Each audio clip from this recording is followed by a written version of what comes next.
And Chief, it's not showing anything on the camera currently. Minute. Oh, there we are.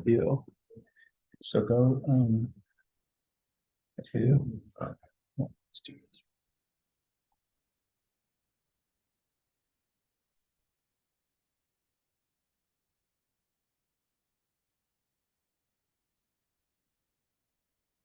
Okay, call regular board meeting to order at 16:01.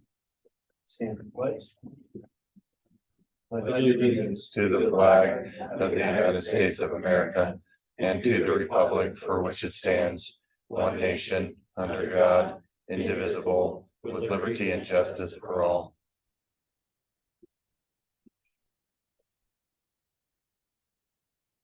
Director Myers. Director Peter. Here. Director Pearson here. Director Hunter here. Director Bowman here. Do you have any additions or deletions to the agenda? Yeah, I wanted to delete the wildland deployment. I read the minutes. Thank you so much. I forgot that I asked for it to be put on and then everything changed. So we'll talk about it. Got a motion to delete item number 10, wildland deployments. I'll take it. All those in favor? Aye. Opposed? Any others? Yeah.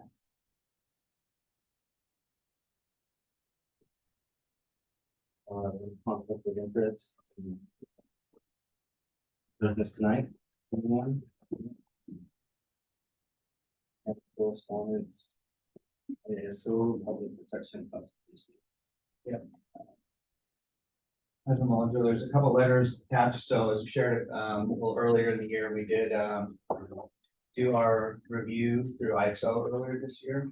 So we did some pre-work with them and then had an in-person meeting where their representative went through all of the stuff. They did finally went through and finished up with the full audit.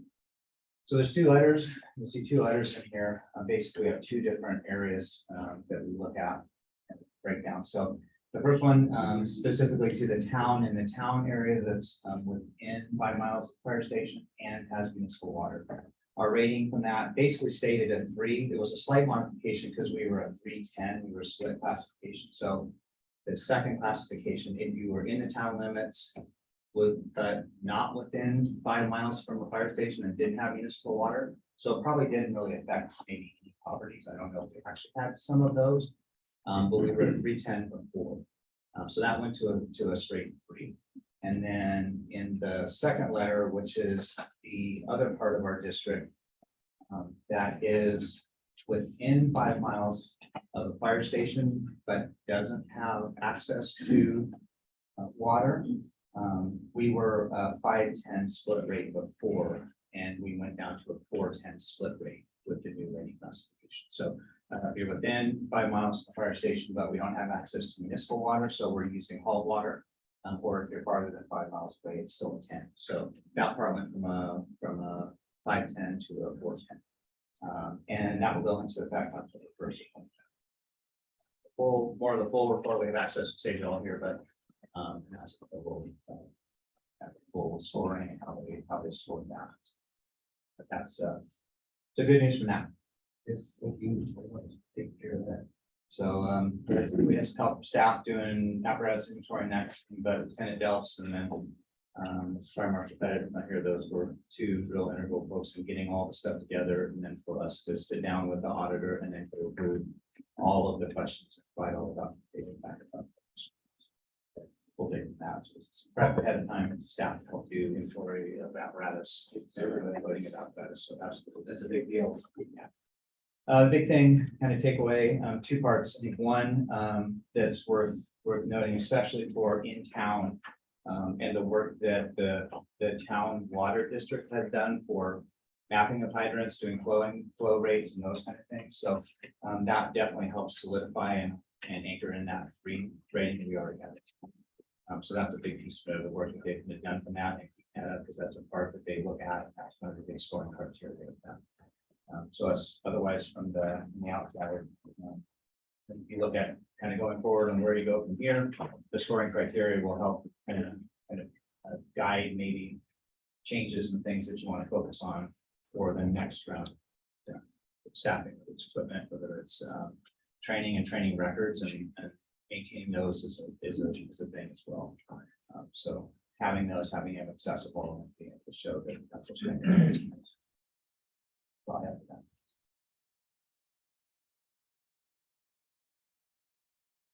Public comment.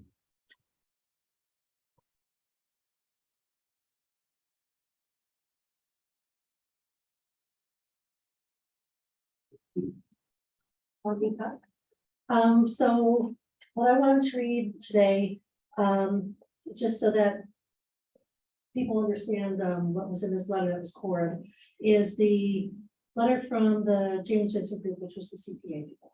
So I understand. Dear Board of Directors, please consider this letter as official notice of our intent to terminate our professional relationship with Wellington Fire Protection District effective July 31st, 2023. We have a large amount of concern with the direction of this board and organization. Many of the bylaw changes that were discussed in the last meeting, this was dated July 11th, created a significant concern from an internal control perspective and would have given an individual board member the power to control the financial reporting to the rest of the board community. I would like to state how proud we were of the positive comments made by the public. Ultimately, our goal is to bring trust and transparency to the financial matters of the district. And it was hugely rewarding to hear that the public appreciated our work. With all that being said, we cannot continue to, in good faith, provide the public with the transparency they deserve. Without the full and honest transparency from the board, the tone from the top is compromised. We wish the good people of the district the best of luck in the future and hope our grave concerns will be wrong. So now you get to prove them wrong. And that's going to be a challenge. But I wanted to make sure that everybody knows what it was.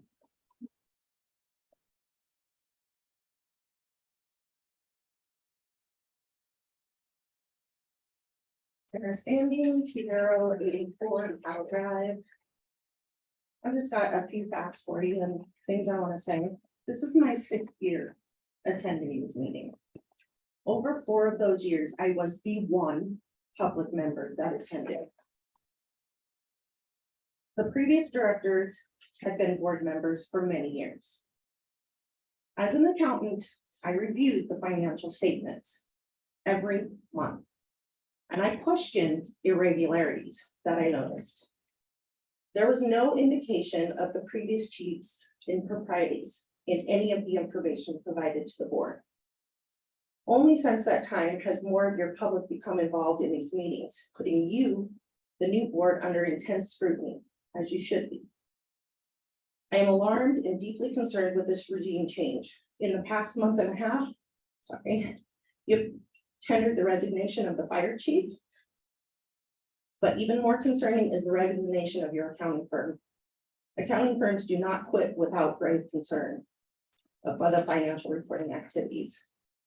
I will continue to attend these meetings and scrutinize your actions. I ask that you take your job seriously and serve the people of this district in good faith, as did the old board. The 2 new board members, I met with you and I voted for you. So I hope you take this job seriously. Thank you.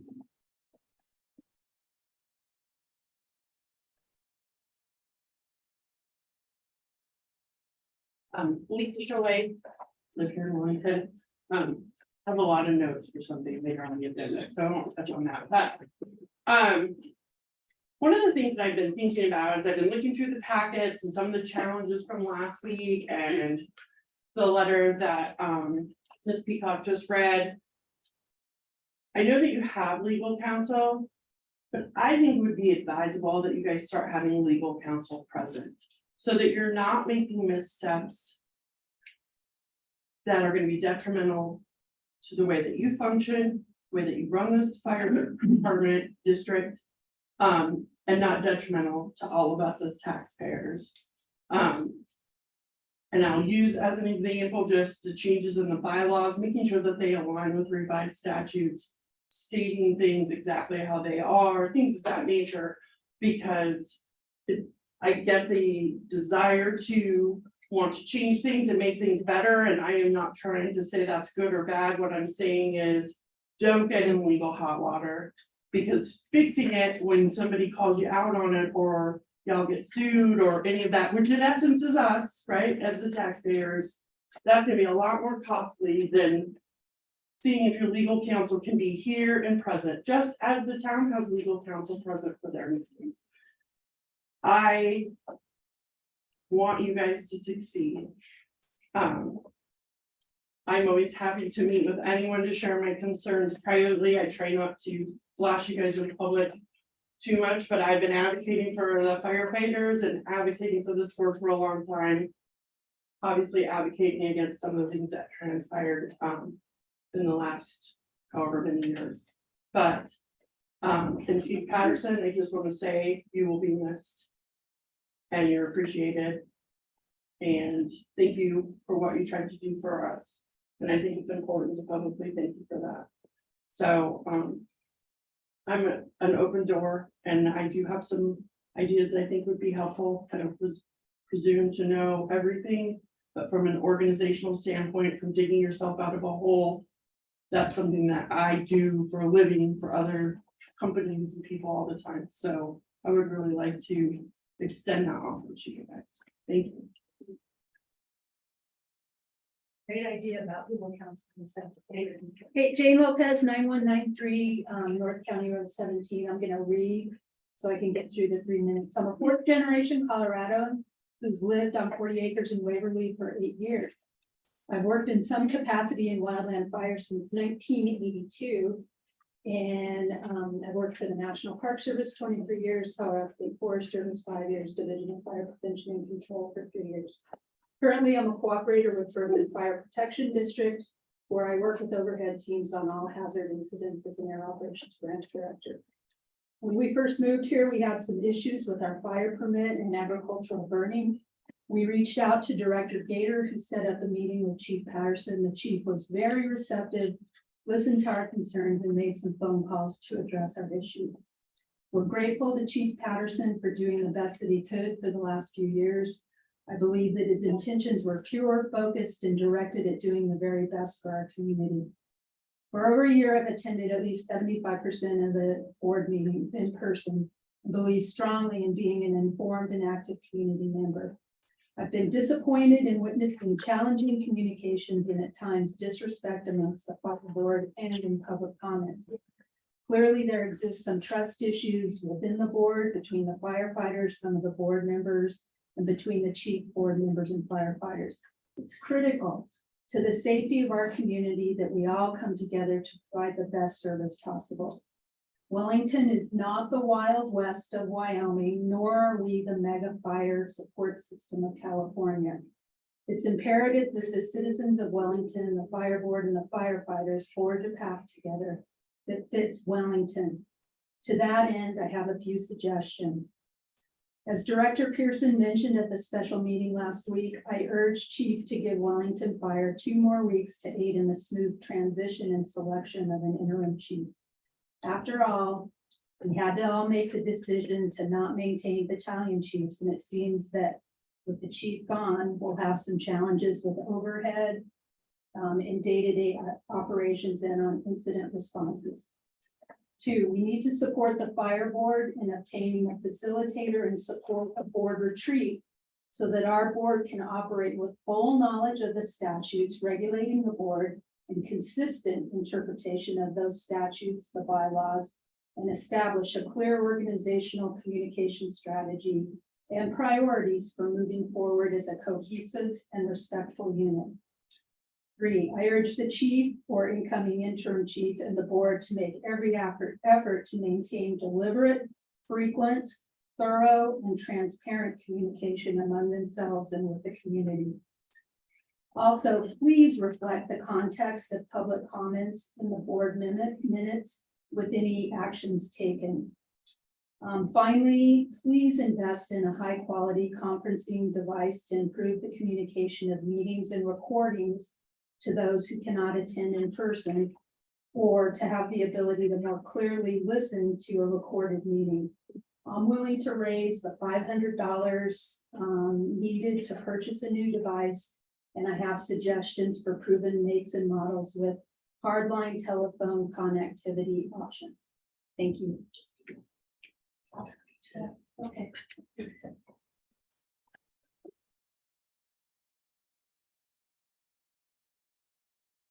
Sue Reed, 201 East County Road 66E. I just want to take a couple of quick minutes to address some of the proposed changes to the Board of Director bylaws. First of all, the excessive absenteeism. Approved absences should include more than disability and illness. Board directors may have jobs that require them to work during scheduled meetings. They have families who may have needs which top those of the board. I think you need to be a little more generous. Not that people should just blow off meetings, but there needs to be a little respect for the board members and their reasons for missing meetings. Disability, illness, and mental problems are not the only acceptable reasons. My second comment is on the suggested permanent finance committee, supposedly independent of the board. How can it be independent of the board when it consists of the treasurer, another board member, and a person handpicked by the treasurer? That is not independence from the board. If you want a finance committee, check with some other fire districts and find out how they do finance committees, but what was proposed was not independent. Those are my comments. Thank you.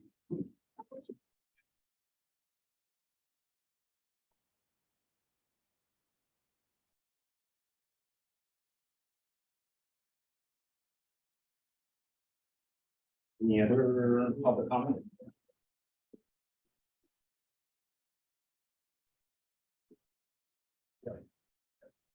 That's it.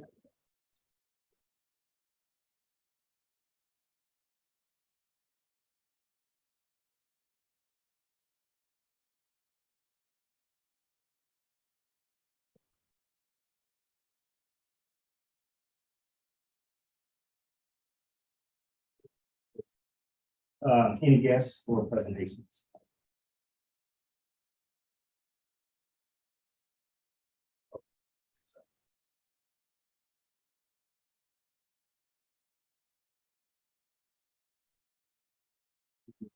Consent agenda. Regular board meetings of June 23rd. From the special. I have a correction on page 9. It doesn't say that who we were voting for after roll call vote requested by Director Gator. And then it just has everyone's name except for Pearson. Missing Pearson's votes. And I don't know if you think so. He didn't go. Oh, I think they stopped because it was already. okay. So it doesn't say who we're voting for.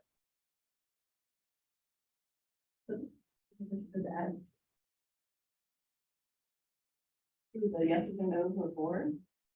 Oh, I understand what you're saying. Yeah, so starting off with it for roll call vote for Bowman. Yeah, that's it.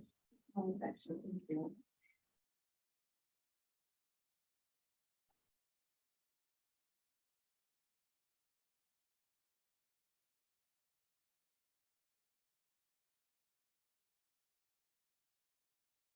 We also have anything on those.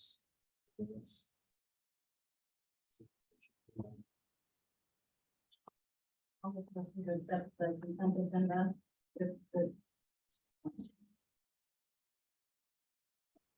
All those in favor? I Opposed?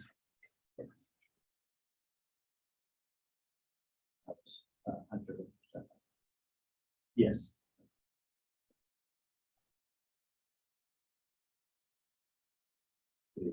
Chief report. Okay, thank you. Manager and board.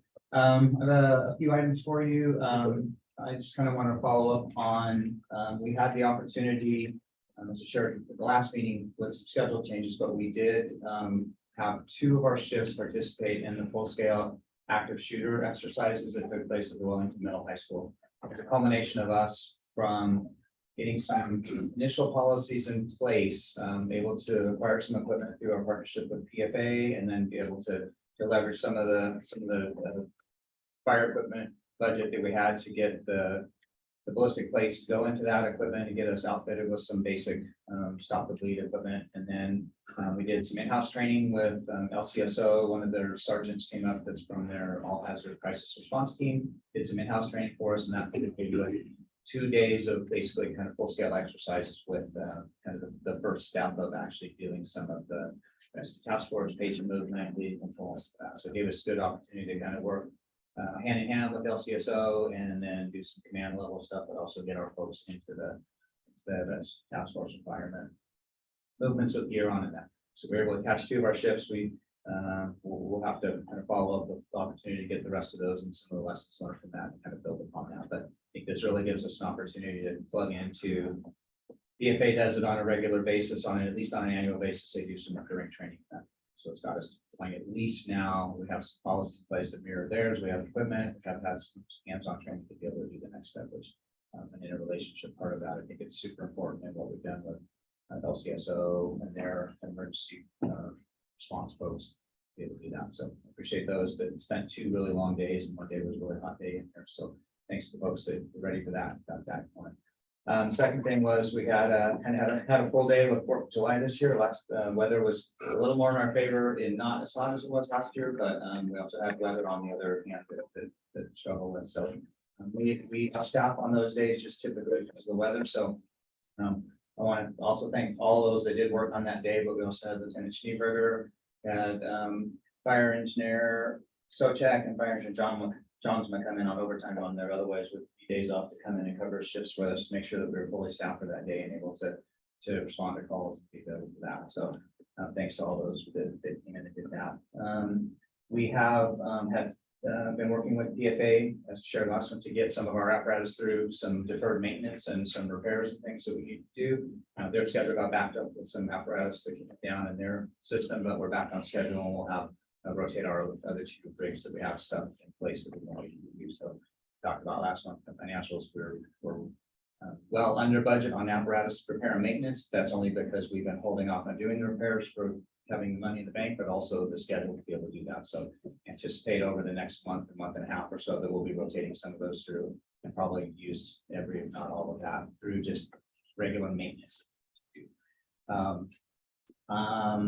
I want to thank, yesterday we were able to receive our $25,000 donation from Platte River Power Authority for be able to go to kind of help us continue with operations. So we want to thank them personally. We took the opportunity to do a little social media blast to that, but I think it would be appropriate at some point for the board to do just a formal thank you letter to PRFPA to do that. Thank them for that relationship that we continue to have and help to continue to foster that. So I thank them for that.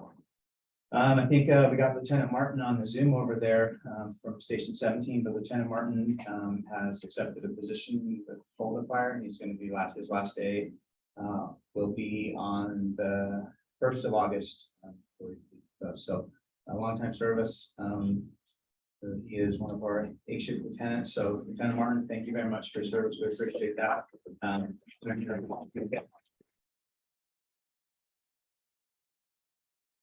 All right, I'll pass it out, but this is as shared last time. These are the call. Call the date. So annual January to June for last year compared to this year, and then June for the month. So comparing the 2 years for year to date. So right now we were about 2%.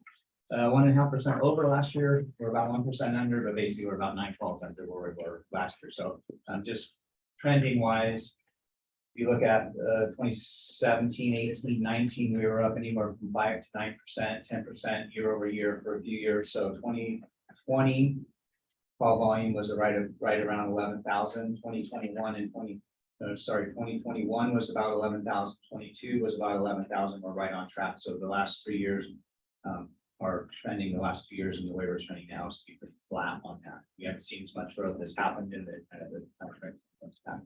And then the last page of it just shows the staffing for the month of June. So full staff for all but 3 days where we were at 4 days that we were at 5, we're at our minimum staff. And last, I just want to thank those of the firefighters here in public there. It's been a heck of a ride for well over a year and a half. Get those their support. Said that can't be a leader without having to give followership. So there's nobody wants to follow you, there's nobody to lead, but thank you for those. There aren't a lot here. Public has been thank you for that. So to live in the district and that was the big factor for me. To come back and try to help in part give away some stuff that I learned over the time. So I think those that thank you. Thank you.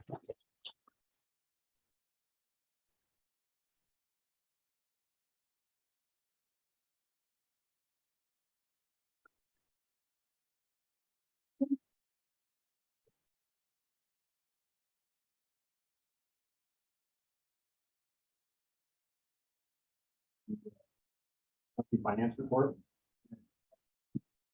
Yeah, I got Dominic Pelosa, as we call Gabe and Ben both had other board meetings that conflicted with this one. So just call Dominic.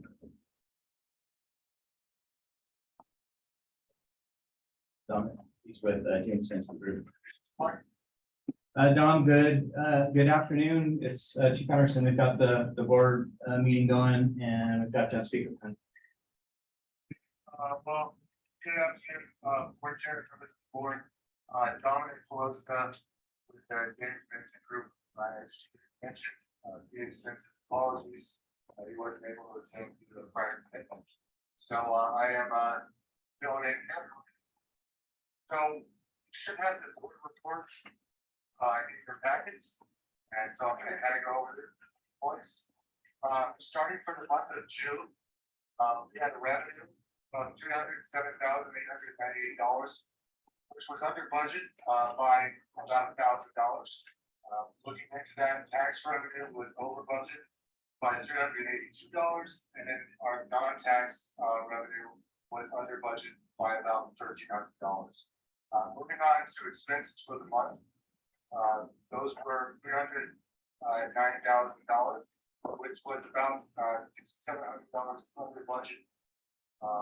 Personnel expenses were over budget by $3,600, which was mainly driven by overtime costs.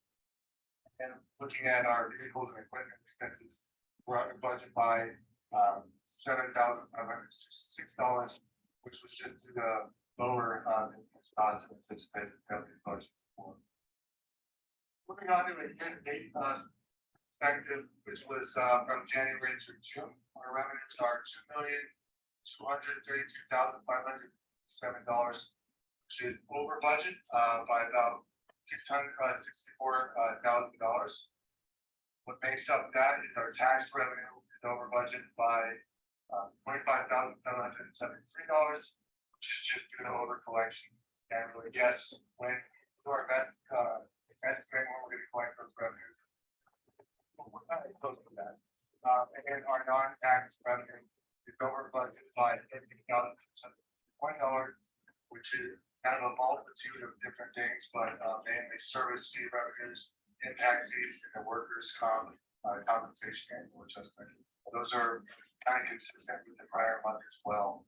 And then finally, looking at the year-to-date expenses, we have expenses at $1,343,804, which is under budget by about $111,000. Making up that under budget portion is our personnel expenses being under budget by $34,289. Vehicle and equipment expenses under budget by $37,175. And then finally, travel and training expenses under budget by $13,939.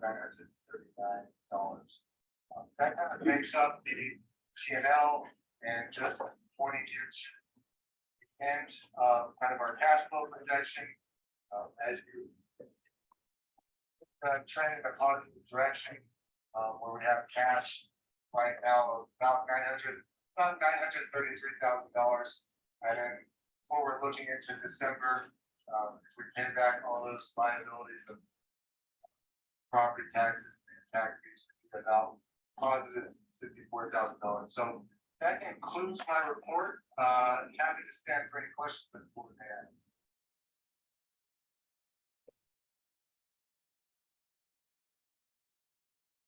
That sounds pretty true to me, be that close.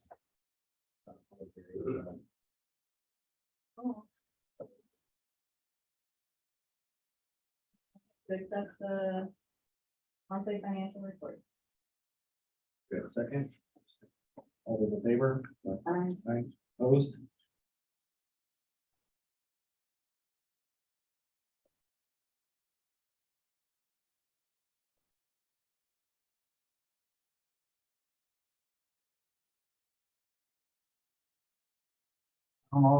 I'll let you off the line. I think you can hang on if there's anything else that pops up. Give you a call. I'll be on the Zoom call. Thank you Okay. so much. Board. Thank you.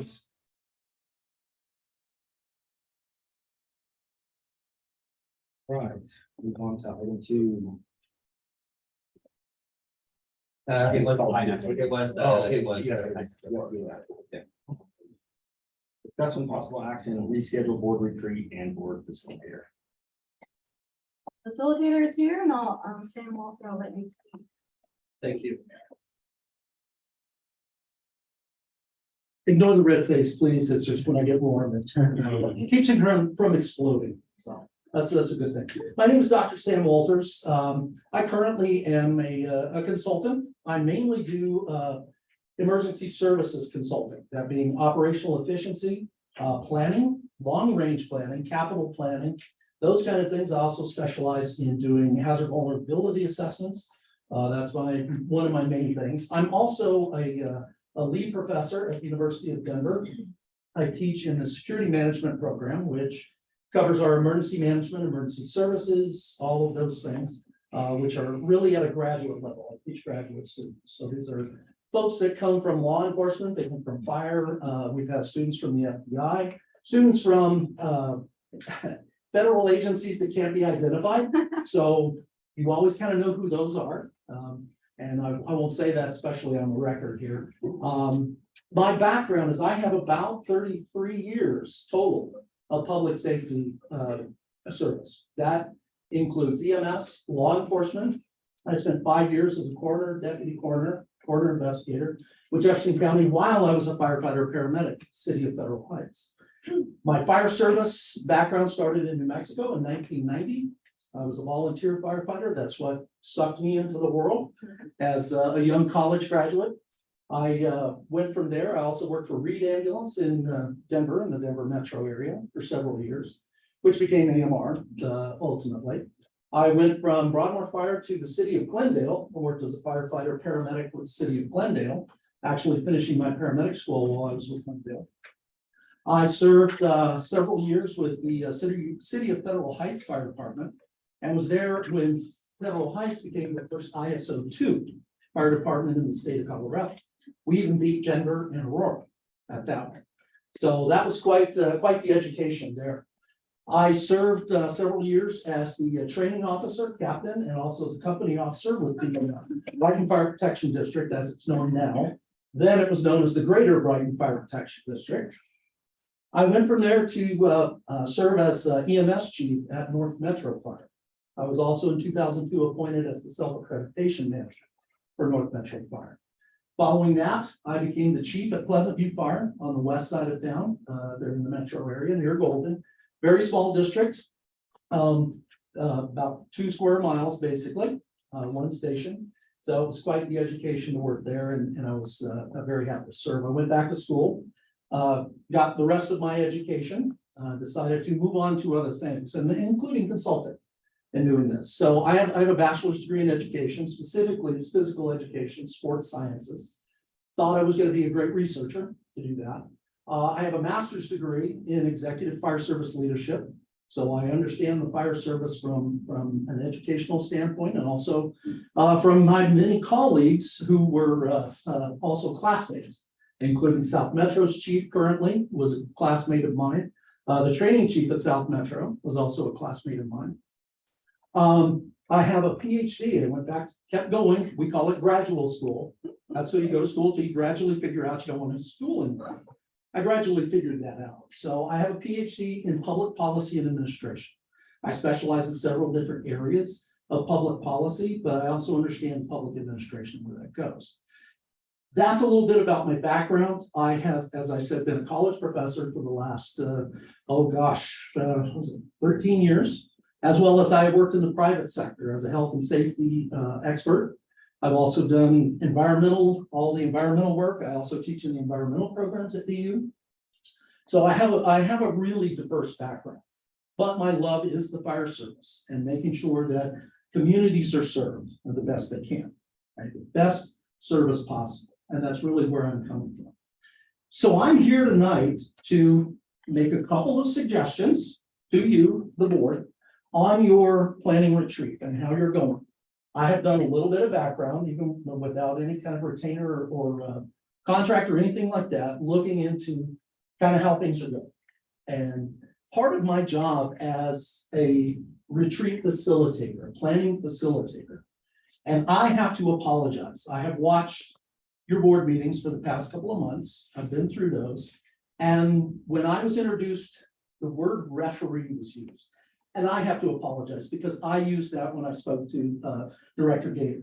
I apologize for that. That is not really what a facilitator does. I should not have used the word, and I do apologize for that. What a facilitator is to keep you on track for what you're doing. So my first suggestion to you is to move, and I know it's going to be a time crunch. You're really going to have a time crunch. Move your retreat to September 1st, right around the first couple of weeks in September. That gives me time to prep everything. Part of that preparation, and that's part of the retainer, that my expenses is, first off, I want to sit down with each of you individually. Talk to you because it follows all the laws. I can sit down and chat with you individually. I want to do a survey specific for your officers and a survey specifically for your firefighters. It's important that they have input into what you're planning. And you know that. And I've watched your board meetings and I know you are dedicated to making sure your personnel are taken care of. I know that. So that's part of it. That will take about a month for me to put those surveys together, collect the data, crunch all the data together, then set an agenda based on what I have talked to each of the 5 of you about and what you have told me. I would say, however, that your priority right now is to hire a fire chief. And you know that. That was brought up in your last meeting. I'm not telling you anything that you don't know. Your fire chief is important. Interim, that will help you get into hiring a consulting firm to actually do a nationwide search and get a hiring done. Okay, it is expensive a little bit. There's a little bit of money that goes into that, but that is not something I do. I do not do a hiring process. I'd be honored to be a part of the hiring process, but that is not something I coordinate. That's not my specialty.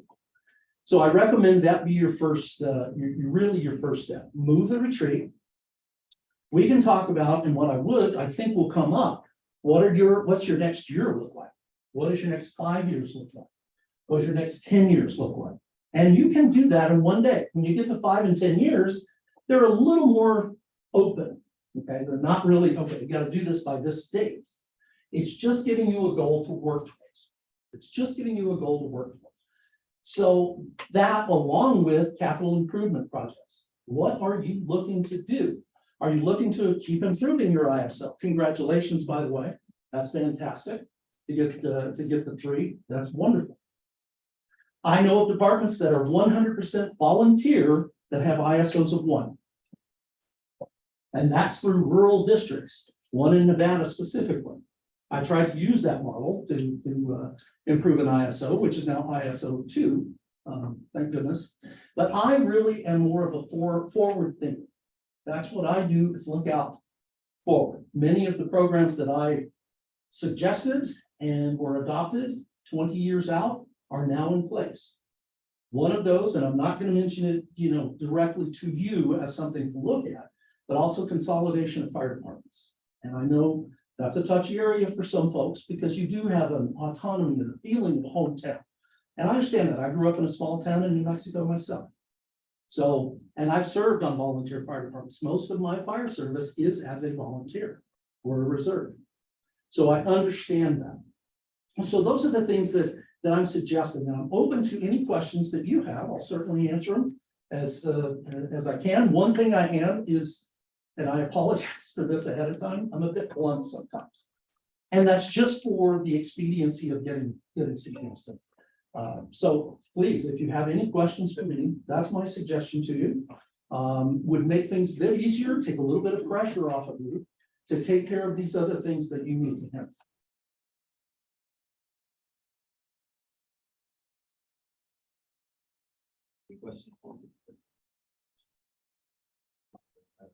Okay, I'm available. You have my email. I gave you each a business card. Feel free individually if you have questions for me to direct those to me, and we can go from there. As I said, you have my proposal, so I'll leave it up to you. And I'm here to serve. I'm here to help you out. Thank you.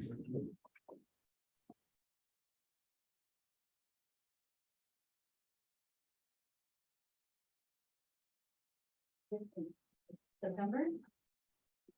You want to set a date? And do something like this.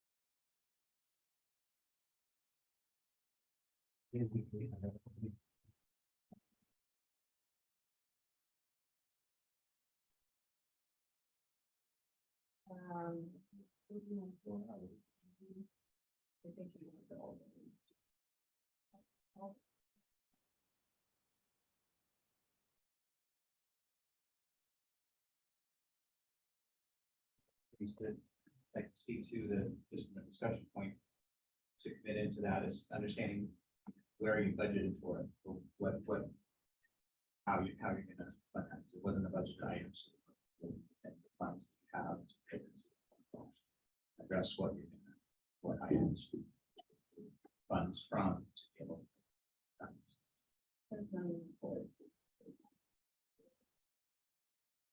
But there's money encumbered that will, if you look at what's encumbered now for the SBA conference, and then and that would be exactly what you have budgeted. 3 of us go. No, you have 2,500 for expenses. And so 800 for one that's encumbered already, and then the 1,500. So that would be your board expenses. Do we have any timeline on when we're gonna try to chief target position? Because I would really like to have, if we have a new chief, then he should be involved in this. I don't think we have a time. I mean, we have to. We don't have any applications yet. That's okay. I mean, I'd like to get this going too, and I really do think it's something we need, but I think we can only come out from the chief. No. Permanent is not till January. I can't do that one.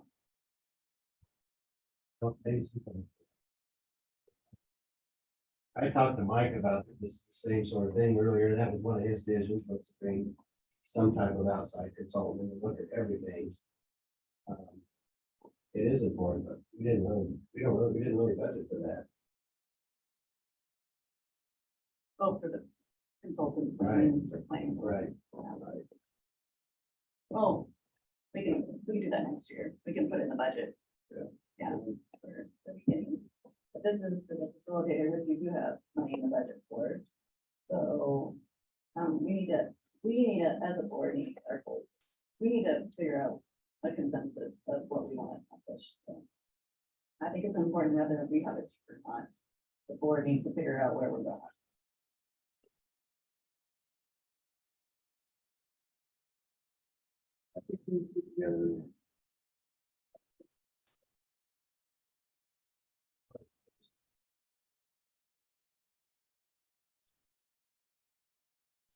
Now you're gonna have all the Indians running this place. Yeah, go cheap. We need to get a chief. We're doing. That is in the works. So we as a board need to come up with our vision. Then the chief that we hire will. So what's our time frame on chief position? I mean. There's, so if we hire a consultant, or a consulting firm, right, they're saying anywhere from 6 to 9 months for permanent chief. That's just their average, right? Like I said, before we start changing all the policies, this and that, before we get a chief, it's gonna. That's gonna change what that chief wants to do. If it's a chief, you're here to run the department. I know you don't like me telling you that, but you need to run the day-to-day operations of a fire department. That means coming up with a budget, doing that. We agree and look at it for the townspeople, making sure it's right. But if we change all this stuff up before we get going, we might never get a chief. I mean, I think we should wait. We need the #1 goal, and that would be a chief. I guess I see it differently. I see if we get our vision and goal together, then we can find a chief who's behind that vision and goal to help us implement it. But if we don't have one, then we hire someone and then he's not on board. That's my thoughts. When he's hiring, that's what he's gonna know what his job is about. But hey, I'm only one vote.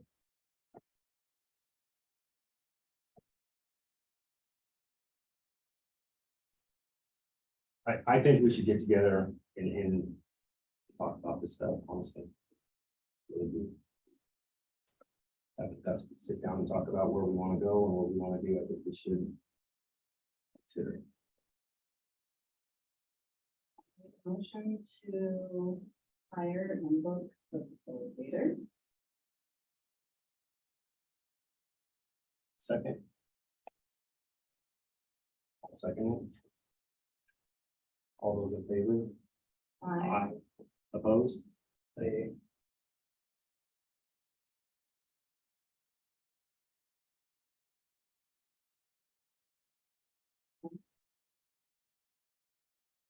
Okay, slow down. Can you guys like tell us what's happening, because when you're all talking, we can't see or hear who's voting now. Pretty much we're all that. Well, we're 2-2, so.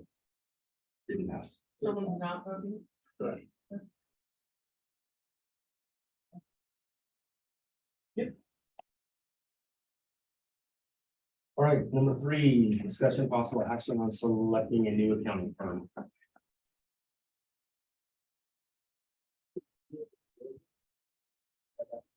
I talked to them, gave small years. Their main concern, I think, is that there's board questioning their facts, their figures. They have enough business, they do enough stuff that they don't want to get everything to come into question with what their figures are. And, I guess I can kind of see their point, but one thing I would really like to see is, I know Christine's got questions, financial questions, and that's her expertise, but I honestly think everything that goes to them, even if we have to get an account, which we are probably going to have, and the lawyers, all that stuff is go through the board, not an individual board member sending emails to our accountant and that kind of stuff, but because I was unaware of all that stuff until we got the letter back from them. Point of order, can we talk about the new accounting firm? It's a big run. Yes. Selecting a new accounting firm. We'll bring that up later, Dave, and others. Okay, thank you.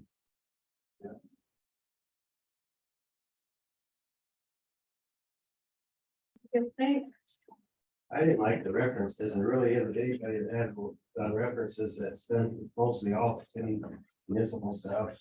But there wasn't any references, most of these in reference to fire protection. Two of them have references to fire districts. One was that 11, and I was like, I might have missed it. I don't do that. Do you guys have any questions? Because, I can call them and we can ask them individual questions if you'd like. Do you have questions? I have a question, I already did point of order, I will not talk about it. I was really kind of curious, I've talked to a lot of people and they said they're doing a great job. Why are we trying to get rid of them? Point of order, we're talking about new terms right now. We can talk about that later. What did you have this fire department? This one. It's all school districts, city and government, Strasburg Fire Protection.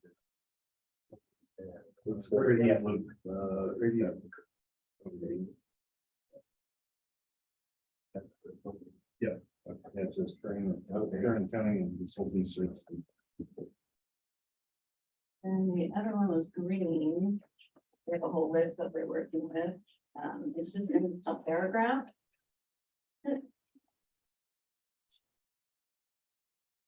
Maybe it's not that. It was somewhere in the paragraph form.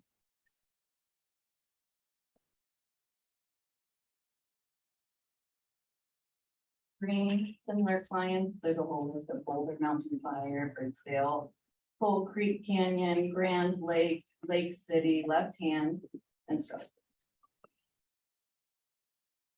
So do you guys have specific questions that you would like to ask and I can call them? On your email, so that they didn't discuss rates or anything. Like that. Something along those lines. So one of them should be for the JVG. Oh, the rates are in there. So, Grady and Green are both, 2,000 a month. Good. Dimitri DMC, he quoted us yearly 50,000, which comes out to like 4,000-ish a month.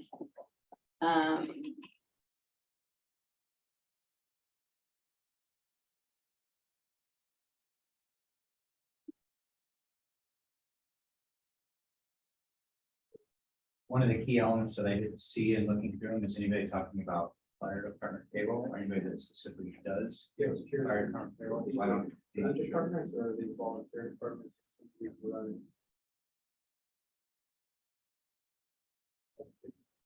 Like Green has a couple of them, but I don't know if they're paid fire department or they're just volunteer.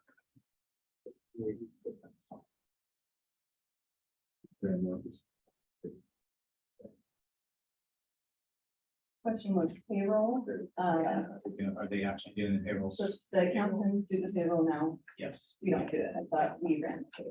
The only thing we do, they do 90% of what the actual payroll is. We validate that the time entries into CrewSense are accurate. Okay. And once that's all accurate, then they pull the reports, formulate the reports into a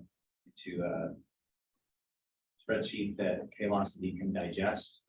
And then they will enter that into Paylocity so that then that creates a pre-check report that then comes back to us to validate that the hours that we looked at according to that were correct, and then make sure that the FLSA hours that are FLSA pensionable and non-FLSA overtime hours, that those are broken into those proper categories so that we're doing 100% of that proper amount.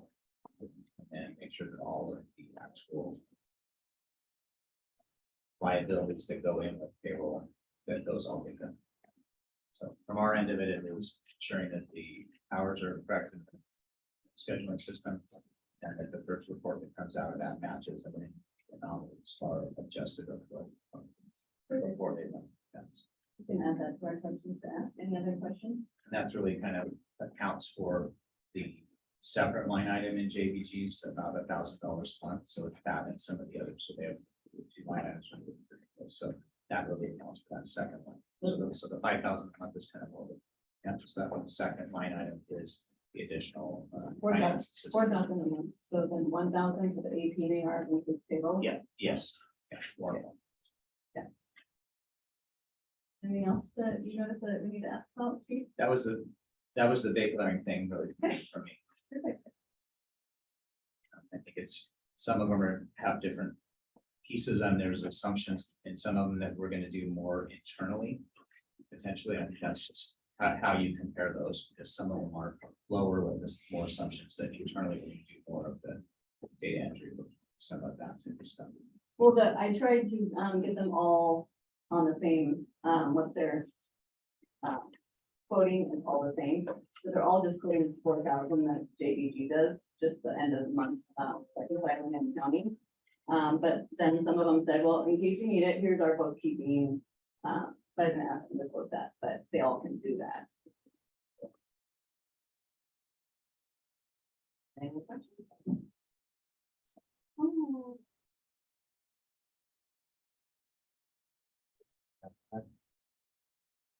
Number 3 is, you'll bring those answers back. No, we're calling them right now. Oh, right now, okay, Yeah. yeah, awesome. They're They're already on. They Are you guys going to solicit public comment for any of these agenda items, since public comment on these agenda items isn't permitted at the beginning of the meeting? The agenda specifically says public comment on non-public. Hi Dave, this is Christine with the Wellington Fire. How are you? Good, you're on speakerphone with the board right now. And one of the questions that have been brought up is, we currently have velocity for payroll. And I was not aware. Vector schedule percents for the scheduling and time. Scheduling and timekeeping, if that could be added, if that's something that you guys could do. Are you looking, so you're asking if we could do scheduling and timekeeping where we schedule employees as well? Actually running the fire department payroll. So the two systems that we use that integrate or that have to integrate, we use Vector Schedule or CrewSense as our scheduling and timekeeping system. And then the current firm we use uses the export from that to integrate with Paylocity to create the payroll and then take care of the pensionable liabilities, non-pensional liabilities, and all the rest of the liabilities and create the actual pay through Paylocity. Okay, and are you looking at still using Paylocity, or are you looking at having all the payroll done by the firm you select? I don't think there's a reason to we want to change from Paylocity. Okay. Yes, we can help with that.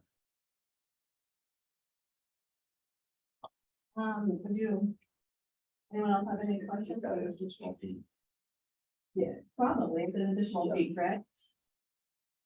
So that it would probably be a little bit of something, in all fairness, I would need to look at the amount of time that goes into that and the frequency. I need more information as far as that goes. People can get complicated, it can be straightforward, it can do a whole bunch of different things depending on how you have things set up. So how often is your payroll? Every 2 weeks. Every 2 weeks, and then you have FPPA and probably some insurance and stuff like that. Correct, FPPA, including straight pensions, 457 accounts, and then the insurance, health savings accounts, HRAs, those type of things. So Yeah, that would be something that I really don't have an answer as far as what that fee. Like I said, that can go all over the place. It could really be a function of how much time it actually takes to get this thing done. If it's a reasonable amount of time, I don't think would add too much to the proposal. But you know, once I saw a payroll detail and kind of got a better idea of how that went, I could absolutely give Yeah, sorry. as to what that I would don't want to be. put you on the spot to give us a number, because we just want to know that you can do it and it'll just be added. Are you guys currently doing any fire payroll? We are not currently doing fire payroll. But I can tell you that we do have experience in the past doing police payroll, which I know is a little bit different, but it still goes through FPPA. So we have worked with FPGA on payroll related things.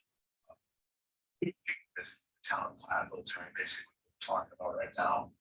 So I get involved with FPGA there, although I don't do the actual payroll. Thank you.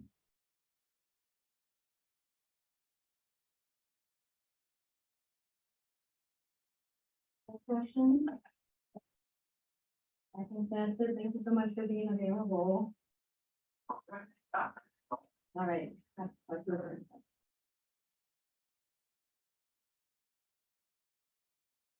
Brady? Good.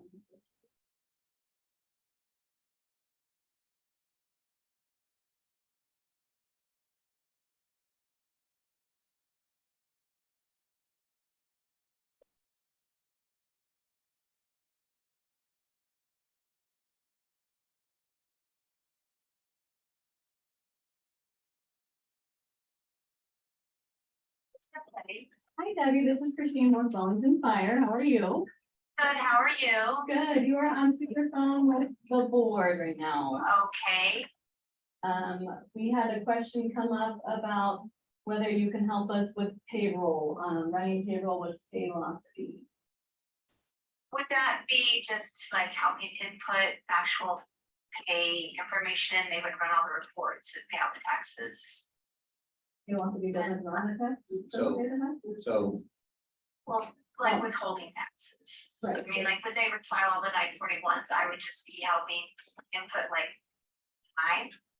yeah, so I believe, so sorry to speak that. So we use a scheduling and timekeeping system that's called Crew Sensor Vector Schedule. That's how our staff scheduling program works, and that is utilized as our timekeeping system. So the time hours are exported out of CrewSense and created into a report that Paylocity can digest and then create the pre-payroll runs.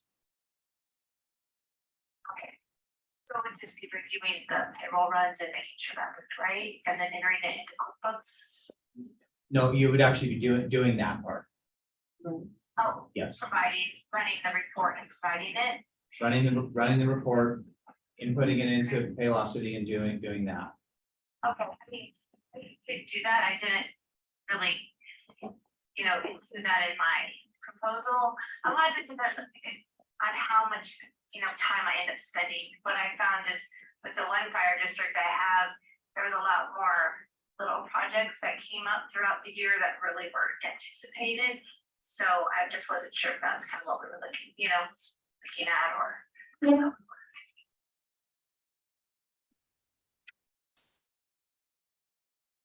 Yeah, So so that answer your question, no. so the fire district that you guys are, have a contract with, are you doing their fire payroll? I am not. I review the payroll. I have, we have a district clerk. And so she enters everything and then I review it and then I enter everything in QuickBooks, which I review what she's input, but I rely on her on gathering. They don't use a sophisticated time sheet though. I mean, they're still pretty manual. Okay. Thank you. But I could do it. It's not something I feel like I have the skill to do it. That's the question. Yeah, wondering if you're willing to do it if we paid you and you added it to Yes. the proposal. Okay. I wouldn't be willing to do it. All right, I think that was our only question. Thank you so much for your time. Okay, All right, take care. all right. Thank you. Wondering if we can table this, so we can start getting them all the proper answers they need to do, so we don't have to sit here and go do an interview process for each one, especially since they don't know what they're getting. That's just what Director Pearson asked, if we could send them today, so I think they're there. No, we're not there. We didn't even know about, they don't even know about the time thing. We had me and SJG what they do and how much time they put in, because then you can put them and sign off what JDG does, and then they give us a base price off of that. So they need a little more homework rather than pushing things through, and I think really haven't done homework. So next week.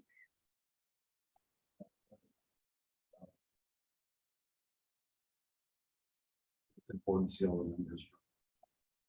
But I mean, I listen, I know I go back there because we're waiting until other, but right now they haven't jumped quite yet. But we just need to make sure that, I mean, if we want to keep them to the end of the year, we would have to say, okay, the things of like constant calling. I mean, that's what I got from them, from what you just said, correct? Yeah. So I mean, we can keep JVG until the year, or at least keep them, and decide really why we're getting rid of them. Possible. Over here in their case. I didn't get a chance, that's why I asked okay. you that. I said, they sent me the email on Monday. I sent it to them after that last meeting, and that was the first email I got. I worked until late, so I haven't had a chance to call them. That's when I asked them. You know, I did be nice if they would extend it a little bit, so I might put. It, say that you would, but. So. Okay, so on item number 3. We're gonna talk about it next week at the special meeting then, since this is, okay, the meeting about the. Next Wednesday for the chief stuff. Yeah, but So do you want me to come back with, adding payroll to their proposals? and I don't know if we can find out And ask JVG how many hours they spend on like the pond. their whole. That way we have apples. That way this put on whoever. And- is going with it. How many hours it does. Yeah. And maybe the history. You know. Who's our bed? Oh, that they do. Oh, they do. Oh, Full transparency. right. Whoever we select is very. I'm gonna throw this question out. If for some reason Vincent is staying on till the end of the year, does the board have any problems with that? I mean, we haven't found any discrepancies at all in any of the work. Our budget's right on. And I think that's what they're feeling, that they're being questioned about their facts, their figures. I was just wondering if we approach them and say, you know, maybe we go somewhere, but what should nice finish up this year? In my opinion, with them, but. Do you want to contact them or? do you want- I could, yeah, we'll talk about it. Okay. Let me see what my schedule is. Okay, 'cause I can call them. Yeah, because I'm almost not available during the day right now. But if we're satisfied with their work, I think that's what their question, questioning some of the things they did. I haven't seen anything and it doesn't sound like anybody out there either, so I think that's just the impression we got. Yeah, well, yeah, if you don't mind working on that. Yeah, I will. We'll bring that back Next week. next week, Wednesday. Yeah. The possibilities, also, and then the internship stuff. So the chair has the ability to recognize and allow for public comment, because as was brought up, the general initial public comment is on non-agenda items. And then there's an opportunity to recognize if the board wishes to allow public comment on agenda items during the agenda. Yeah, I don't know how the public wants to like to say something or it's has to be right.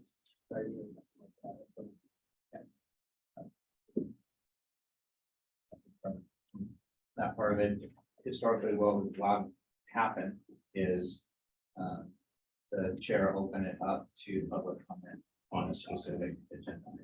If, I think, I think proper protocol would also be if there's somebody else from the board that wanted to address the chair ask. That goes to another point of order of running meetings and doing that to have some legal advice to help make sure that those are doing them properly and doing parliaments.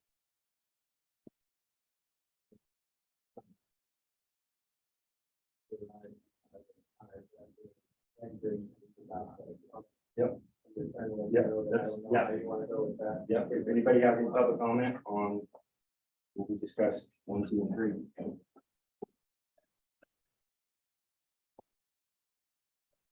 Thank you very much. I appreciate you Speaking of, Lisa Shalagan, couple things on your previous item about the facilitator. I just want to offer a little context on the outside looking in. Y'all are really struggling to be cohesive. I know that the priority is to hire a fire chief. I think there's valid arguments on both sides, but what I would offer to you is you have an opportunity who understands the struggles on all sides to maybe tailor this type of opportunity to find a way for you guys to be cohesive, because you're not productive when people are frustrated and when people feel run over and nobody's hearing anybody. So just wanted to throw that out there. But on this accounting thing, I would implore you to, if you want to find a different accounting firm at some point, you need to have a public request for proposal, lining out exactly what you want. What Christine is doing is typically the role of an administrator. They're the go-between, they're the buffer, you guys direct that person, they act on behalf of all 5 of you. Having directors act in an operational capacity is a recipe for disaster. It allows for bias, it allows for a lot of things, and I'm not saying anybody's creating bias, but if I'm on this board and you and I don't get along, and I have a good idea and I present it to you, you're not trying to hear that. Even if it's a good idea, it's human nature. So I would encourage you at this point, you have chief for a couple days. You need to put together exactly what needs to, and he's your resource, he's your wealth of knowledge right now. Figure out exactly what the role of your finance company needs to be, and you need to publicly ask for a request for proposal. That makes the process very fair and even across the board. That's no offense to anybody that has applied, but it simply takes out the bias. And then you have the opportunity to review that. A chief or an administrator or a combination of that would be able to review those for you, present a summary, give you some opinions, sit in a few town meetings. Christine knows this. Like that's what you guys need, because you guys are trying to be operational. Your job is policy, it's vision, it's direction, it's making hard decisions with taxpayer dollars. But ultimately, you guys are trying to each be an arm of this fire department on a day-to-day basis, and it's creating a lot of animosity, and it's not a good look, and you're not gonna end up making the best decision. If you can get on your hands and knees and beg these people to stay who are doing a good job, who are very specialized in doing fire department finances, specifically the payroll piece, because we've already had a nightmare of stuff not being done properly on that side once. Firefighters, they need good morale. They don't need to worry about if their retirement and their paychecks are right. And I think if you flesh out this idea of having that voice for you on these administrative items, and if the treasurer has questions about finances or whatever, that person can act on that person's behalf and not overstep with your finance company. And I think that would be super helpful. If there's a way to save that relationship coming from the finance world, you should. Because these people, whoever you hire, they're not gonna pick it and just start running on day one. There's a lot to understand and upload, and we just can't afford for this to blow up, you guys. We just can't. So thanks for letting me talk. Thank you. Don Peacock. And on the board retreat, like Lisa, I see both sides of it too, but I think you can tweak it. I do see that there needs to be some sort of kumbaya thing. Sorry, guys, but there needs to have some sort of a better agreement on who's on your positions on things and how to be able to work with each other. And so maybe you look at a 1-year plan and wait, and by that time, you have that year plan ahead. You don't go for the 5-year to 10-year, because that really is the chief's job, is to create that vision. I mean, if this is kind of a top-down thing, if you're saying this is our vision, okay, you're going to implement this. I think that's a little selfish, and not having the chief as part of that vision. I think that's a critical part of his position.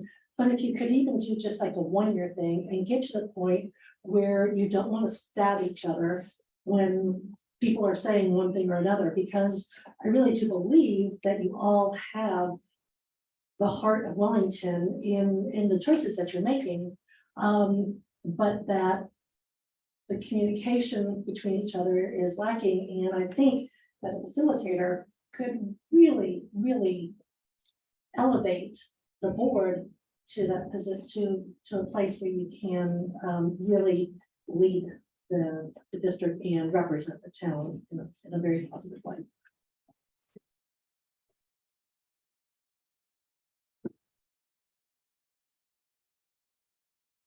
Understanding. I also agree with hiring this facilitator. I think he can do wonders for you. My question is this in the budget? Because previously, we didn't have anything to even barbecue for the firefighters. So, I don't know if any of you can answer that. Is it in the budget? It's in the budget, not board expenses. Okay.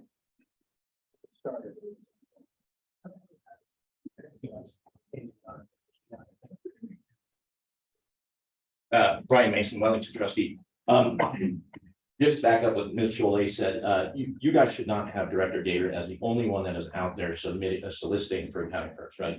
If you guys don't have an administrator right now, and I understand that, but if the board wants to come together and create an RFQ as a whole and send that out to firms, that might be one way you can tackle that in order to avoid the possibility of bias, right? Bias. Another concern, our treasurer doesn't understand our payroll systems and the softwares we're using for that. Seems kind of odd to me. As far as these firms go, I've looked at these for about 5 minutes, right? And if we're looking at firms with specific fire experience here, the only experiences are Grady Puka and Associates has one firm listed, Strasburg Fire Protection District. DMC has none listed. Green Associates has Boulder Mountain, Briggsdale, Cold Creek Canyon, Grand Lake, Lake City, and Left Hand, and Strasburg. Go figure on that one. That one's kind of funny, obviously, because it seems like Grady Puka and Associates no longer holds that contract, so may have some questions there.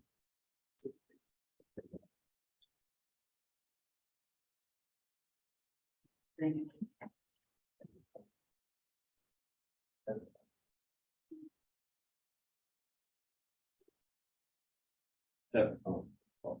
Public comments still good? Yep. Mike Evans, I live on Summer Street. Just a quick question. The two firms that we called, I didn't get the first one down. So who's the first one we called? Green, and then we called the Grady. Okay. Okay. All right, I was taking notes, but I didn't know who was with what. Thanks. Someone, okay, so. Number 3. Oh, God. Boy. Yeah, pick up farmer table next week. All right. So motion to table item number 3. Motion second. All those in favor? Opposed? Table that for next week.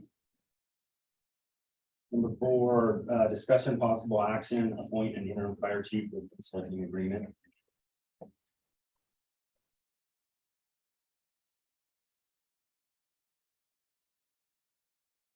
I would like to make a motion that we appoint Lieutenant David Crop or temporary, necessarily interim. It's Until the interim.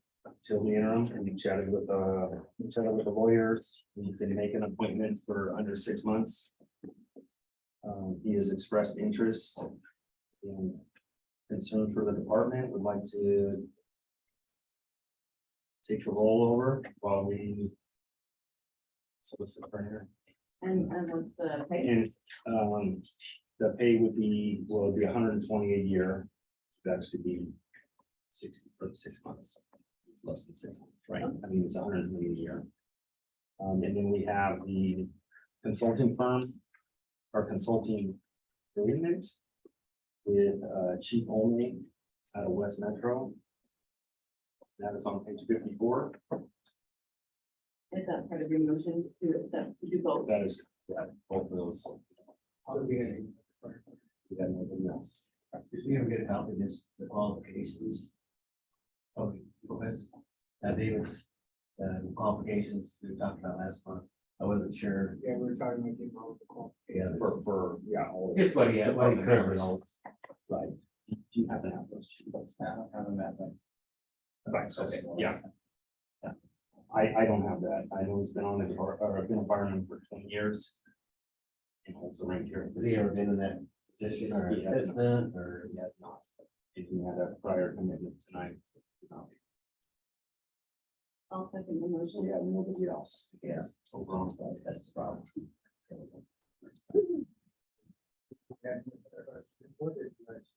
Something. I'm gonna ask you, what's your recommendation? I mean, you see the department, you know, in and out, if there any, Well, you know, where we're. to my knowledge, nothing was put out to any other people to apply for it. I don't- There was no official notice. We sent out or talked to. So how did we get find out? We talked to the union to talk to folks and. That's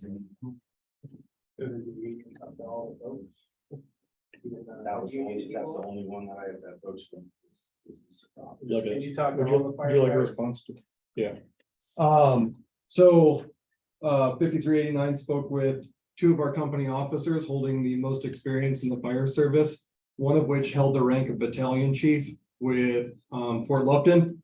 He recently had a baby. He has another job on top of this. He was uninterested. David Crop has been in the fire service for over 20 years. He's one of our only two engine bosses. And frankly, has more experience as a company officer and in the fire service than anybody else. He expressed interest. So Did you talk to any of the non-union people? any of the I mean, non. it's your department, it's the department. I did speak with specifically the one non-union member about if they wanted to participate in any chief selection process, in any chief process moving forward, per what I agreed to talk to with you, and that individual said that they had no interest in participating, that we were going to make our decision regardless of their input.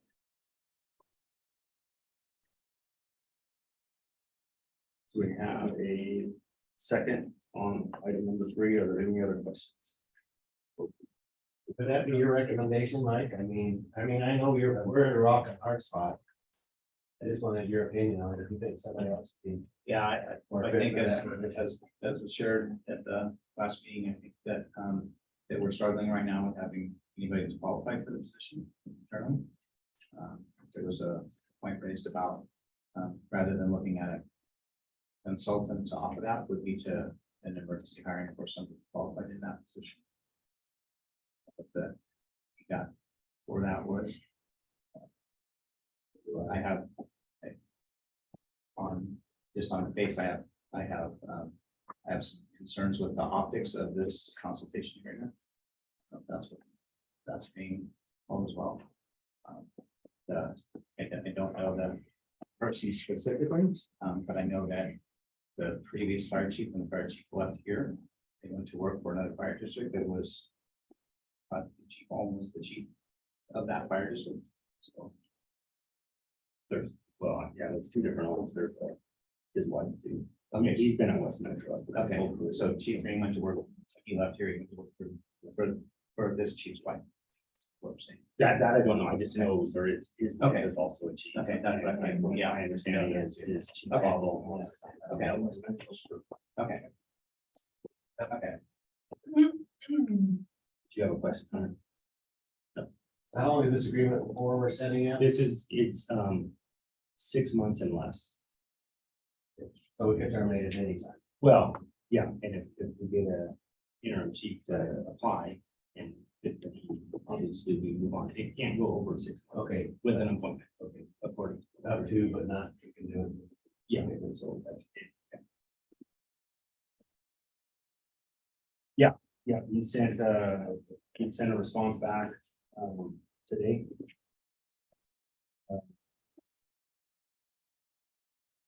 There was no contract for short-term interim acting chief. It's handled by appointment. The salary is set as part of the appointment. Intended as short-term acting chief for no longer than 6 months, then I would not recommend negotiating contract. There's no need to.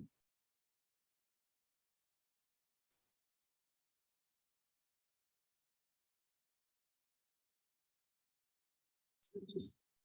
Board approval.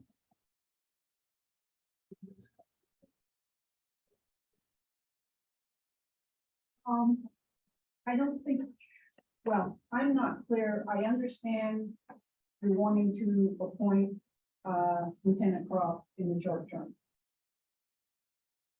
How does this consulting agreement fit into that appointment? You're covering both of them in the same breath, and I don't understand. how that fits So together. it's just an opportunity for Croft to consult with the fire. Another fire. Issues. Okay, or anything so that may come up. he would be a resource He is a, yeah, for Yes. Lieutenant Croft. yes.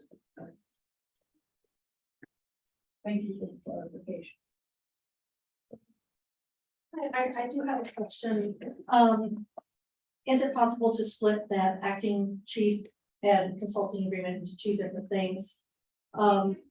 Curious if there is an option of perhaps, I don't know if this is possible, seeing if our present fire chief would consider being a consultant. Or find another one, if there is any possibility that this consultant has anything to do with the fire chief. I personally don't feel very comfortable with that at all. So I don't know if our current chief might consider consulting, or if we might be able to find something. And so if it was split to two things, it would be two different votes, so maybe the table the other. You can split it, that's fine. I'm fine with keeping it together. I'm fine with. Yeah, I reached out, like I said, I reached out in the last however many days since the resignation to local chiefs, and this is what I have for you guys. I'd reiterate what she said about perhaps asking Chief Patterson if you would be willing to be the consultant, because he's familiar with this department. He's familiar with the challenges and things of that nature, and he's proven himself to be trustworthy. I can tell you right now, this town will blow up if you agree to a contract with anyone that has any ties to the prior chief. You have ties to the prior chief. So, Yes. is that a direct question? Yes, please. So Christy Olme is the chief of Northwest Fire Protection District. She is also the state fire chief of the State Chiefs Association. She does employ Gary Green as a operations consultant at Northwest Fire Protection District. Her husband is separate from that. He is a chief with West Metro Fire Department. I'm not saying they don't talk. I'm saying there are two different entities, is all I'm saying. And she is the state fire chief for the state of Colorado. What's the cost for that consultant? It's in the packet. We didn't get a full packet. Oh. So consulting is, let's see. So initial meeting in person to discuss with the fire chief and all areas of interest to ensure successful transition and operation of the fire department. 24/7 phone call availability to consult. The cost of services to be paid by the district are as follows. Travel time, $50 an hour. In-person meeting is $100 an hour. Phone charges per 12 calls or 2 hours is $100. I understand this agreement is accepted and temporary, however, circumstances could lead to longer contractual commitments. In either case, not to exceed the amount of $3,000 without prior approval of the board of directors to exceed that amount. That's, thank you. See, would you consider consulting?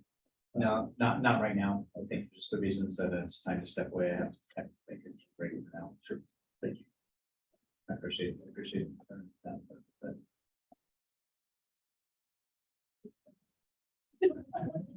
Okay for that. Okay, let's move forward. We got a second on item number 3. For item number, sorry. Any other questions on that? It's more of a concern. It would be nice to have the firefighters. No, I don't know if they know or not. If it don't pick the chief. That everybody's gonna work with. And that's all. It's gonna be. Yeah. So I'm I'm just stating that, I guess, but I hope they did get to talk to whoever they wanted. If they needed, it's like, that's just one. Yeah, it's the union president. But it sounded like you talked Minus to, one, yeah. Talk to them. what the overall perception of this move would be. Is there an overall perception? So we have not had a meeting since our previous committee meeting or the special district meeting last week. We have not brought this to an official discussion or motion. I'd be happy to do that and bring the results. Obviously, time is of the essence when you're up against it with a week to find a chief, try to get with Chief Patterson to learn the basics of the job. But I would be happy to bring the results of a vote. I can call a special meeting Friday morning at 0800 and get you the results of that vote. This was kind of stating everything. Thank you. Yes. So all those in favor? I, Aye. All those opposed?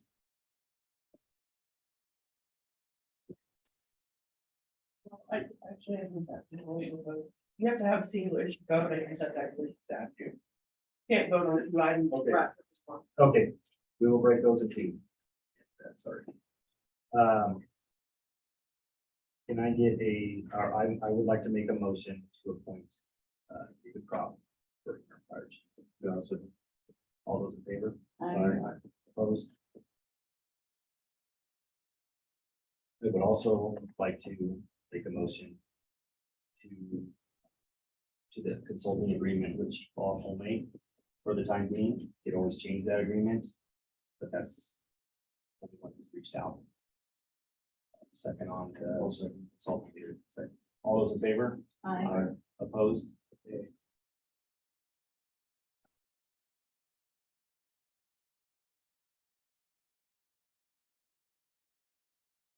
5, discussion possible action modification to fire marshal service agreement. So directors, what you have in your packet is a modification. We have an agreement in place with fire marshal services who on a specific scope of work assisted us with doing work for, this will be page 55 of your packet, doing work for some of the level 3 inspectors we before the high school with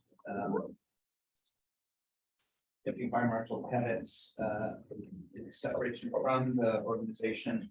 We still have projects that are in place. So it's not only has the county, but the town has also adopted the building codes and that codes. So we're holding to the projects that are in place and the projects that are coming in follow those codes. So we have an emergency effort to try to keep things moving on projects in place as well as receiving new projects.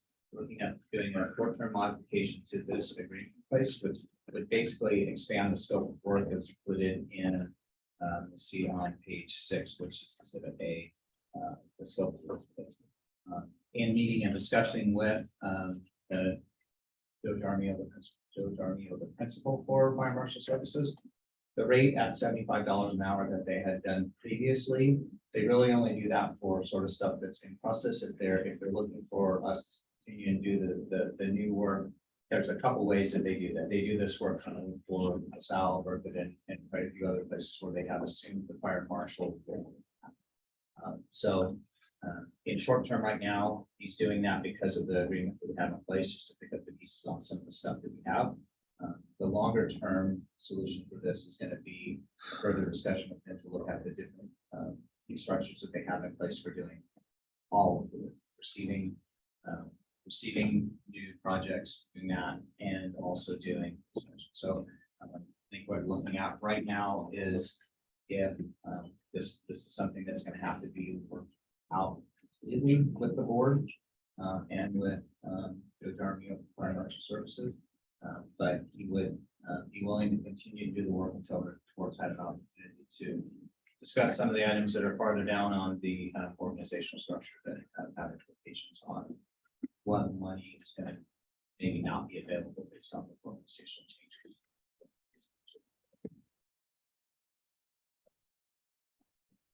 that part. So the only change from the current agreement that we have in place would be a change to the exhibit A portion of the old contract. So which would include the ability for him to do some of this work for us right now. Current contract he has in place really bound to doing those stuff at high school. Yeah, so we'll take it over. Yeah. Yeah. And to expand it and have the full service of some of the things we do, which kind of down towards the bottom, this ties into some of the works that are further down would be conducting the annual inspections and some of those services they do, but it's a matter of what obtain. It still has to be done. Applications that. So, they just charge us per hour depending on what we want them to do, but we can pick and choose if at some point we don't need them to do something on this list. That's Yeah, okay. so right now, I mean, in theory, we need them to do everything that's on the list. And at $75 an hour, they're not necessarily willing to take over everything right now at that. They're helping us in the short term at that rate.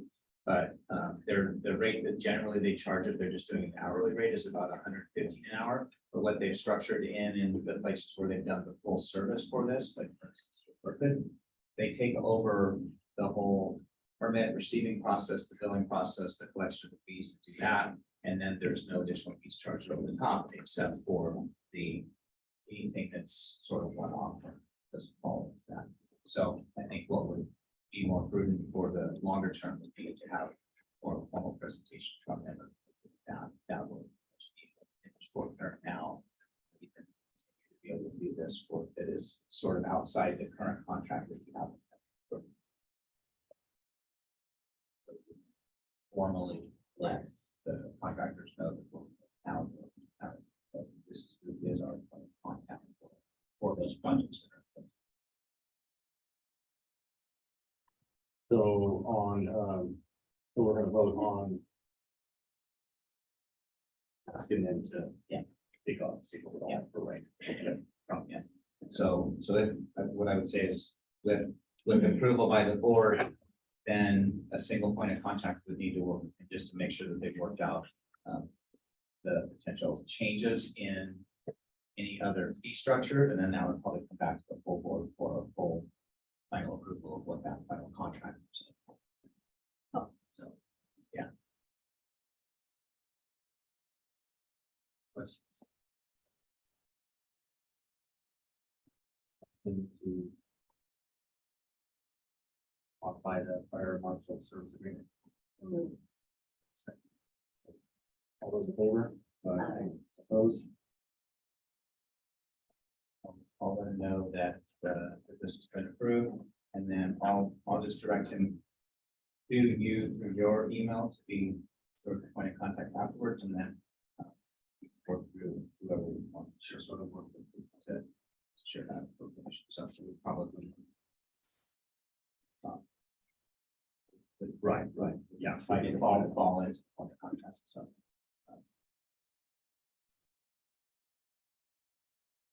Okay, number 6.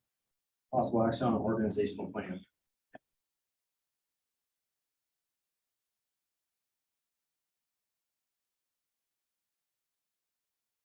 Page 61.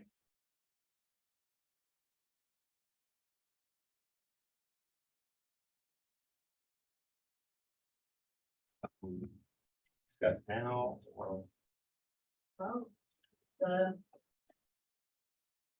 work very good. What do we do exactly? Oh, do here.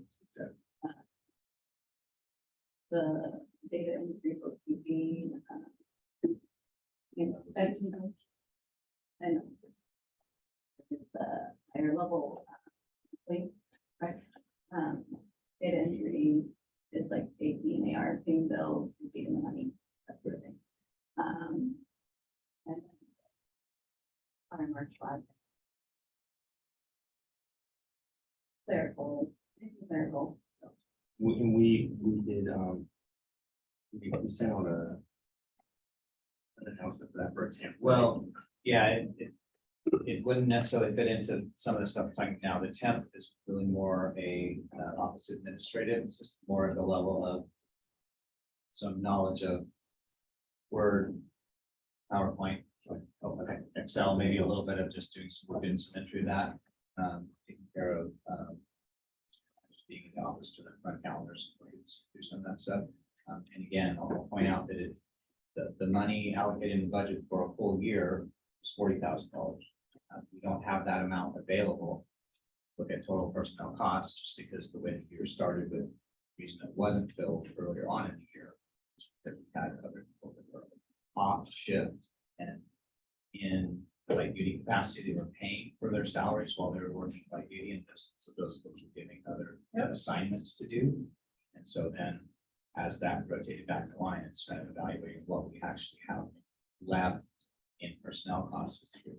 So we may be in 10, 12,000 is about what we have total to spend for the rest of the year. I think that's something that's gonna have to be managed on this. So what we posted is a part-time, non-benefited, $22 to $26 an hour position. Qualifications. So I guess This sounds like two different. yeah, I guess, we can say, this is the vision that we want to be implemented by. Kind of question. Why is the board? It's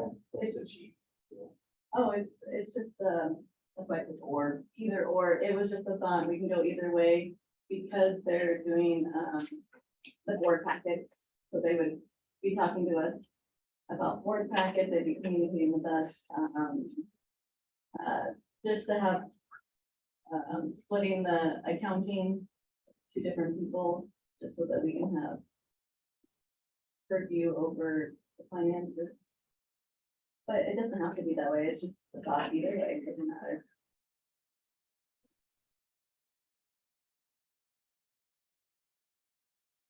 We got questions on the org chart?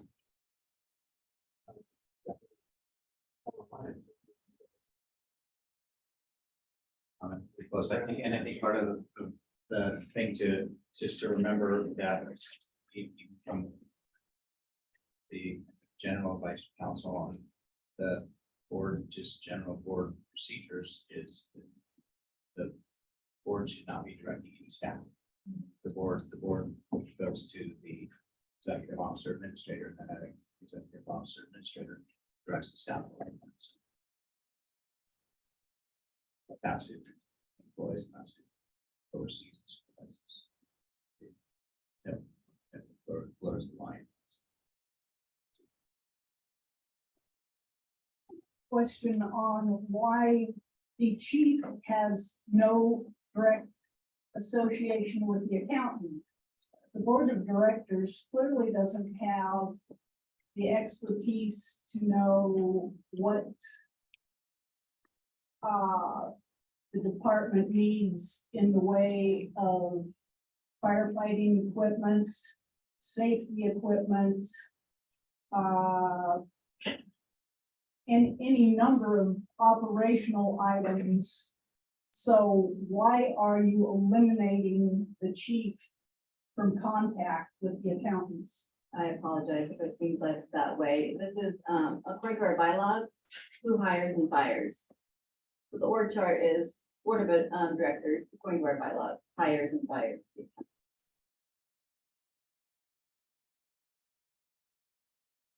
But they do not have the only interaction with the accountant. True, this is a who hires type thing.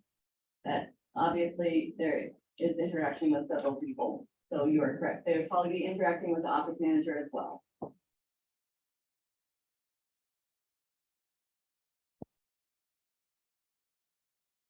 I have a question if I can about the org chart. What's a student inspector? What's your goal with this? And is that 3 additional people? No, it's not 3 additional. Well, the goal. Because I think the way this reads is 3 shift captains with 3 shift inspectors or 1 on each shift. Essentially, this is kind of how this, I'm just asking to clear it up. And what their role is. The role is to do business inspections. Take care of some of the minor inspections that they can take care of through certain cases. construction. Doing the fancy stuff for, food trucks on the weekends. Do they have to take classes to sign off on this thing? Well, yeah, They will have to they be will certified, they have to be certified. It's not an addition. okay. And the office manager, that is an addition. That is the office manager is a temp, well, it's not an office manager right now, it would be a temp. For the vision would be to have a. Well, that, yeah, that's That's not the the vision. posting you just put out, is that? Kind of. It is. Ish. Okay. Are we gonna hire more firefighters We have, in about a week or two? There's two empty spots. I'm just curious for any job openings out for those. We're gonna have to promote, we're gonna have to hire firefighters. I'm concerned people are gonna be able to get out the doors quick. And then have in mind out the qualifications for all these positions as well, and what they need and, you know, who's that's qualified. for operations, that will be a chief that will do that. For the Last firefighter meeting you positions did we're let the missing chief- right now. I think that's on the agenda, for you guys to decide what you want to do about it.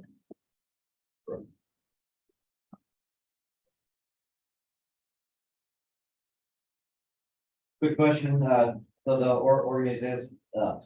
organizational chart that we have here, so as the three captains would report to either the chief or the board of directors, is that, or is it just supposed to be the chief? I think it's just the chief. Okay, but just the way that it looks, it says chief or board of directors, so maybe I'm just interpreting that, but I just want to make sure that from like a chain of command perspective, like they would be reporting directly just to the chief. That makes sense. Maybe I. Yeah, no, they would, the or's gone. Oh, it is gone. Okay. Well, it should be, it will be, yes. Gotcha. Okay. Yeah, Okay. they're directly to the chief. Thank Nick Schneeberger, I'm one of the B shift lieutenants here. My family lives in the district. I just have a question for the district board. As of August 1st, you know, we listened to JVG literally just tell us that the one item we're over budget in is overtime. And as somebody who this week is working at 72 and next week working at 96, so that we can keep trucks rolling out of the doors. I appreciate the overtime, but I'm telling you this, we're all getting tired of it, getting burnt out. We're down lieutenants, we're down engineers, we're gonna be down firefighters. We don't have job descriptions, job postings, job anythings for internal, external, anything in the future for firefighters, lieutenants, and engineers. You know, our department's gonna be a skeleton crew here in a matter of a month. You know, people who don't wanna work overtime because, you know, I don't wanna live here. I don't wanna live at the station, you know? So I'm just posing it to you guys as we look at these operational things and as we look at these job postings, hiring a chief is number one. Because we need somebody to lead us and we need to fill seats. You want the same response plan that we've been giving you since we've been full staff, we gotta hire people. And we gotta be sure to get them in seats because I'm not gonna work 96s until we find seats. Nobody else in this room who works here is gonna sit there and tell their family, hey, I'm gonna, sorry, miss birthdays, miss days, miss holidays, do all these other things because we can't hire people. So we need to put that on a board agenda item, or we need to address that tonight because people are getting tired of it.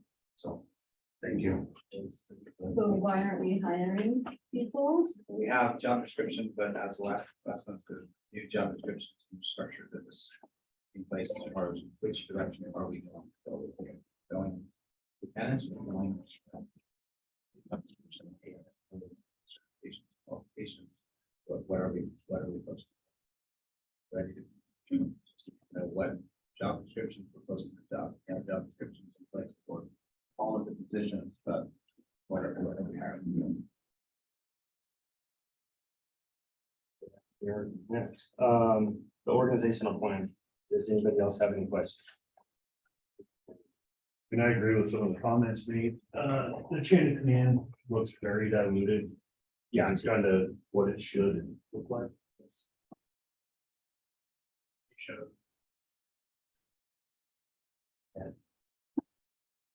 Yeah, and put that together. The accountants are hiring firefighters, I think the same. Communication needs to be laterally Yeah. through all three. So we got a question on this, I think motion to table this. Motion to table. That was something on. Go to second. All those in favor? Opposed? Okay, we'll go around. Okay, number 7, discussion possible action on job descriptions. You're tabling all the items that are included, the whole. Okay, I'm sorry, yeah. Well, yeah, I mean, behind that, we've had, construction stuff, but that's. All of the. Yeah, we'll take on that.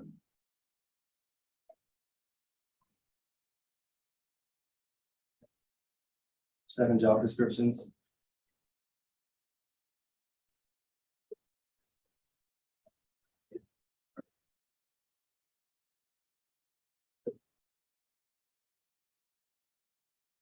It's down at the.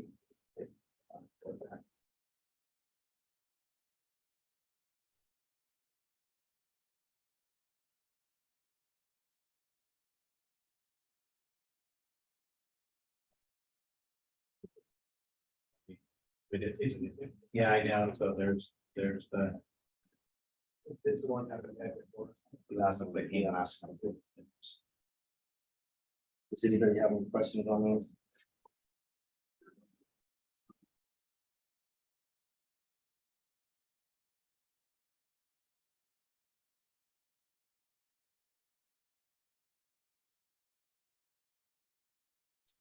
Yes, with this. The. Vote on it, with this. We need more firefighter. Yeah.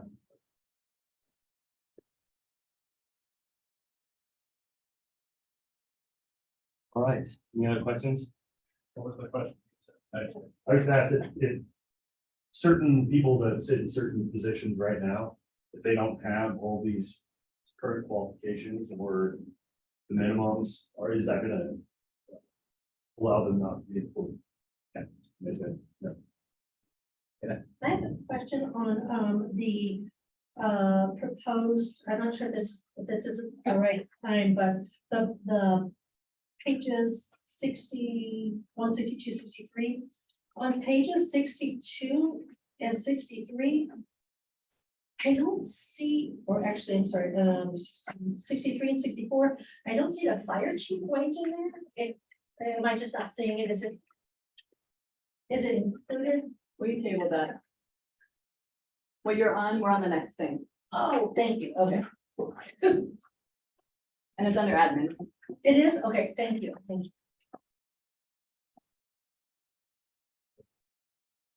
Free to speak on the questions to Director Cooper's question. It actually goes in the opposite direction. Yeah, so the certification and some of the certification levels that we're looking at.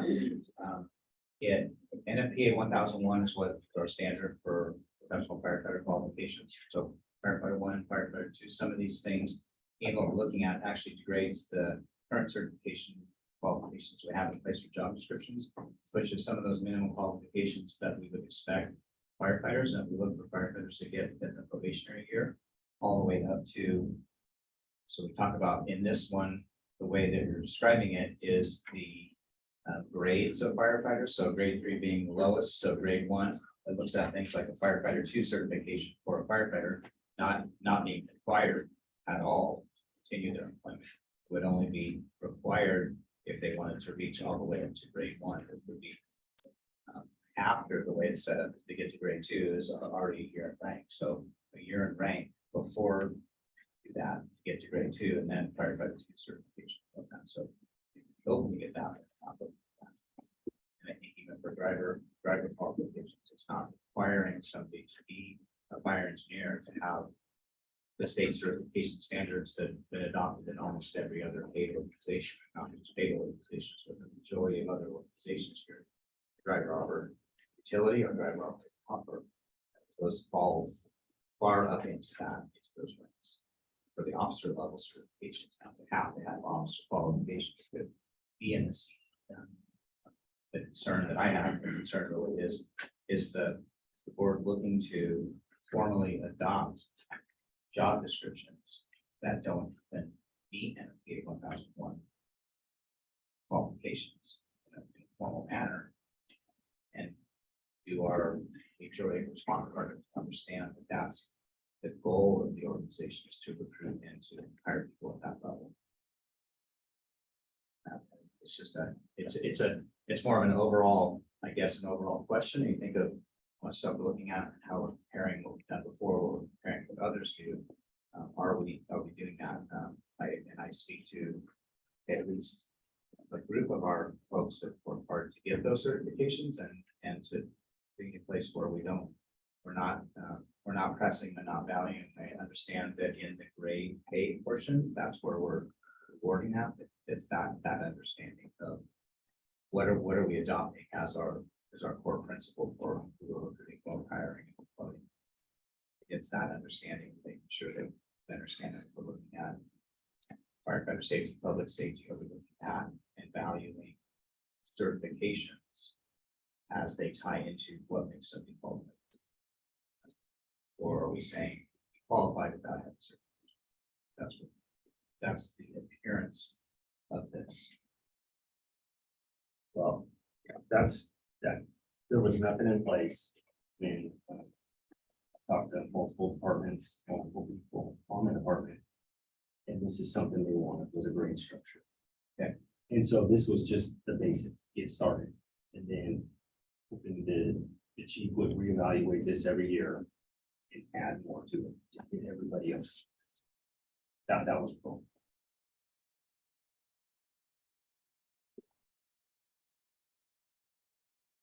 Question for you, how many of those employees would currently meet those standards? That I don't. Be a good question to find out.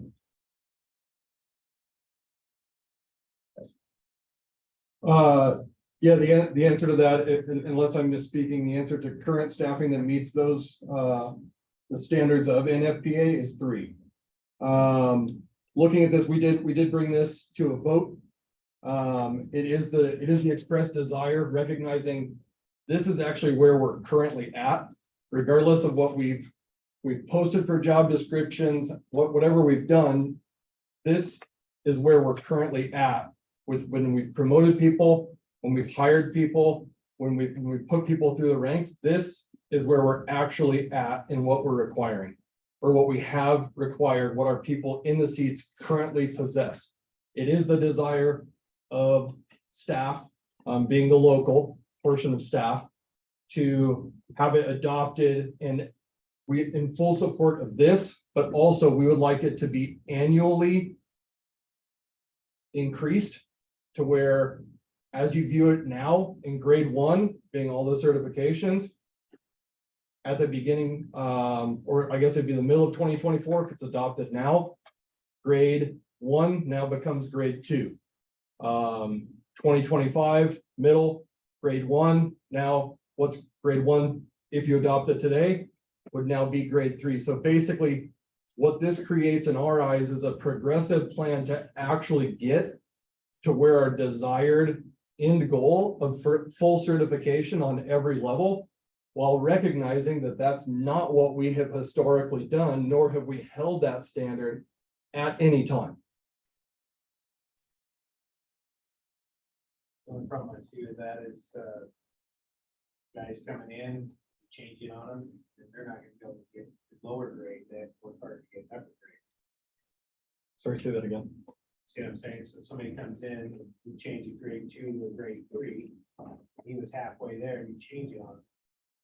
That's adding a lot. I would say, I don't know where we're at right now, but no, what I'm saying is, Well, they would have to have the time.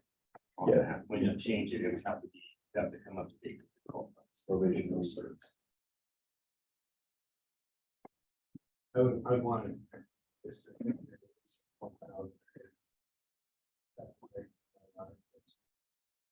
Yes. I don't know how it lasts quick before on how we were getting our certifications or what we were doing to push the firefighters to get certifications or how? But if we go by that, there's only 3 people that are currently firefighters that hold that. And they could ask why. There's only 3. In correction on that, that's at ranked position. I apologize. That's at ranked position. All firefighters hold their minimum qualifications for rank. And be aware as well that all of our probationary firefighters that are still within their probationary year are at rank as well. So all new hires that have not come up to their probationary year are still working on getting their certifications. So there's more than 3. You know, we have 1 driver operator who sits currently in the seat who has his things. And we have 2 lieutenants, and we have 2 other lieutenants who are exponentially close to getting the rest of their certifications done. So I just want that to be known, like the firefighters who are currently sitting as probationary firefighters are currently working to getting the rest of their certifications by the end of their probationary year. So there is more than 3 that currently sit a seat that have their qualified certifications for their position due to they're working on them during their probationary year. Okay.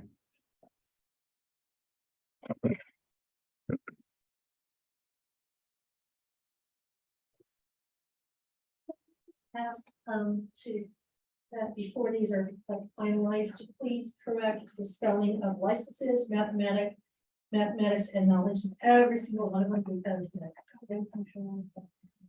Oh, yeah, that's what I'm sorry, just. Seeing those mistakes.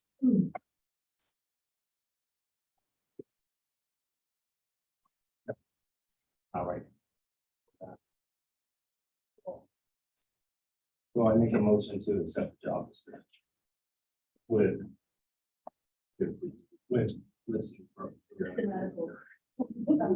Yes.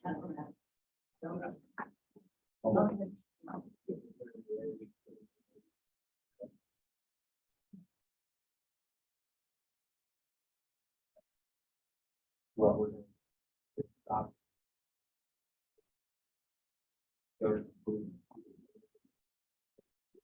Within here. That's we have a subject. We have the firefighter subject. And yeah. So we were in that one, right?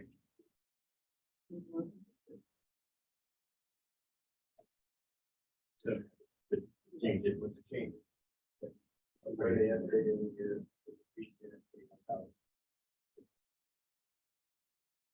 A second. All those in favor? Aye. Opposed?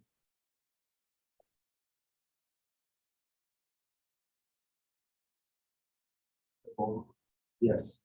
Just the new, that voted for the amendment, so now you want to. Oh, that was for the amendment. You're right. Thank you very much. And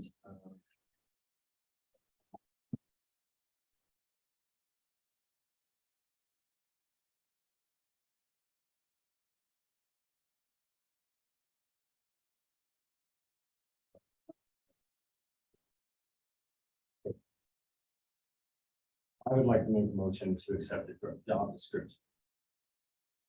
That's already had. Do we have a second? All those in favor of job descriptions? Aye. Aye. Opposed? Great. 5.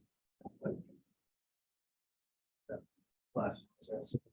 No, so let's define, it's back in this one, so it starts at.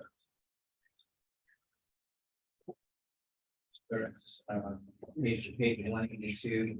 So this is the culmination, what you find in front of you now is a culmination of the different versions, red line versions that have accumulated over a couple different meetings where things have changed and include the most recent changes from the last regular board. The red line group, I'm sorry. So what we have historically done with the member handbook is the items that were in there adopted. Typically that was come through, and this is how it started back some time ago. The current version going through review by employers council to make recommendations on things that were potentially out of date or changed. And then those were brought in a red line version to the board. And then the board also brought up items that they wanted to see changed. So the agreed upon incorporated changes from employers council are already in this. And now there's been multiple board meetings with more things that brought up changes to handbook. So this is now a combination of all the things that were brought up in separate motions, but not included in this to be voted on in the handbook. They were just separate items that were brought forward. These have been carried over and put into the handbook. So it will need to get into some form where you could just adopt it as it's written or into a final form. And that's great. Thank you so much for your work on this. That's great. I'll make a motion to adopt it as is. Second, all those in favor? Aye. Opposed?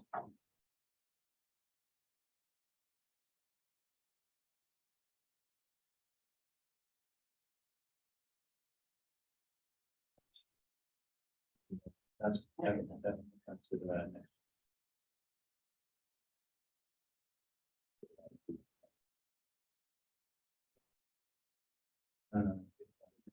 Oh, we're talking about. Yeah, Correct. Oh, yeah, okay, yeah.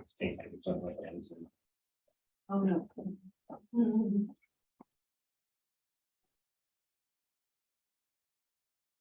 All right, number 9, discussion and possible action on the Fire Protection District Board of Director bylaws. Section 233. So, yeah, I just, it's the same thing. So it has over a couple meetings or the things. So this is the red line version of the amendments, that things have changed. Or sorry. The items that were passed by motion seconds on separate just documents that were presented during the package and not incorporated into the actual bylaws as heads. So these are in place. And you probably now the lawyer, the way our bylaws read is that they can be adopted after one full reading that's posted in the proper format. So, let me just read the ending about the treasurer. The treasurer shall work with the financial consultants before all financial statements are included in the board packet. There shall be a permanent finance committee composed of the treasurer, one community member appointed by each board member, and 3 current employees of the fire district. So there's not 2 board members and not 1 appointed by the treasurer anymore. That was changed at the last meeting. And we can say, I'll amend it to make it even better, that the treasurer only votes if there's a tie vote. Or I cannot vote at all.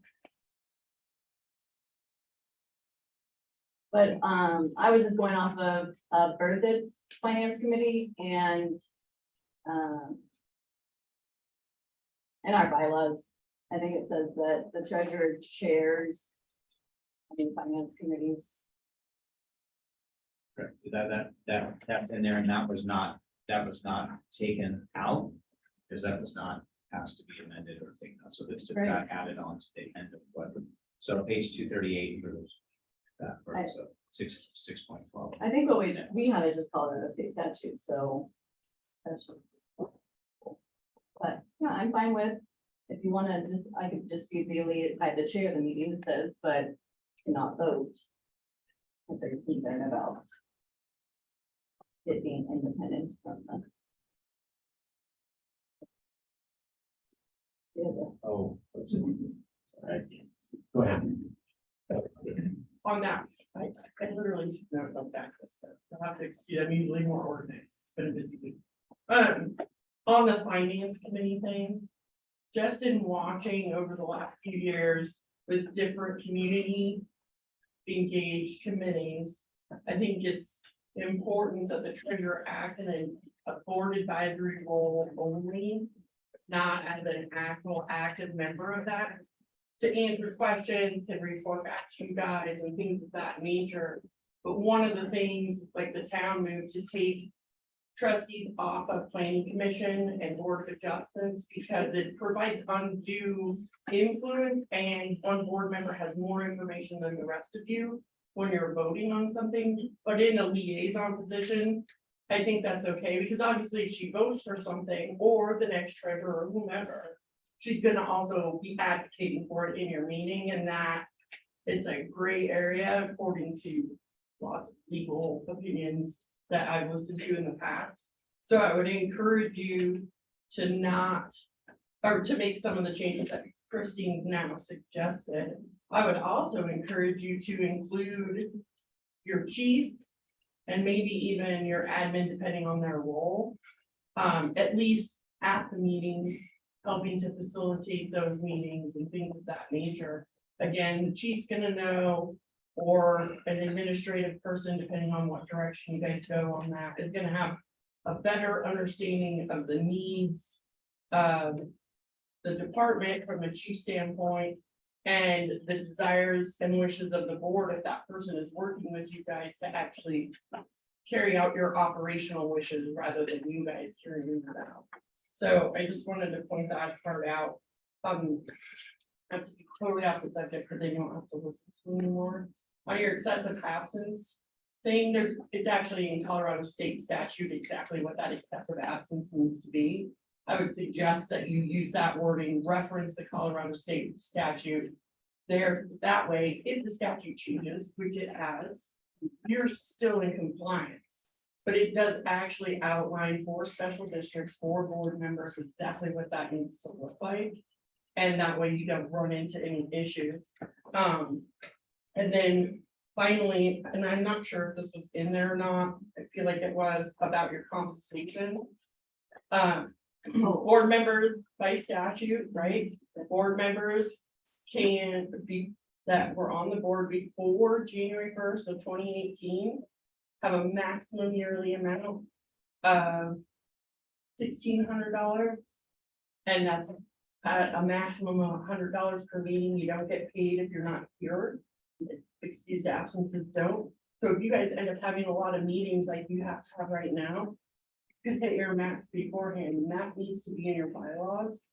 If you were elected after or on or after January 1st, 2018, that's actually $1,800. It's just $200 more. The $100 maximum still applies.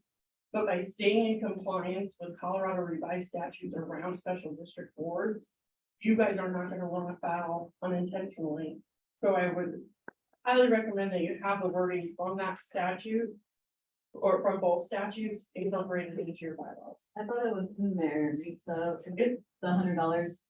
Yeah, I don't think it has the maximum amount, and typically you guys I don't, think it might be up to 2,400 now too. I pulled the, like, as of earlier this month, and that's what the statute says. Now, I was on LexisNexis, but maybe it wasn't updated from the last legislative session. Payment, I think even last year's under that part of it. I was paying attention. So I'm not a lawyer, I'm really just looking out for you guys, to make sure that things are super clear. So whatever that number is, that wording from the current statute should be put in there. That's all I have. Thank you.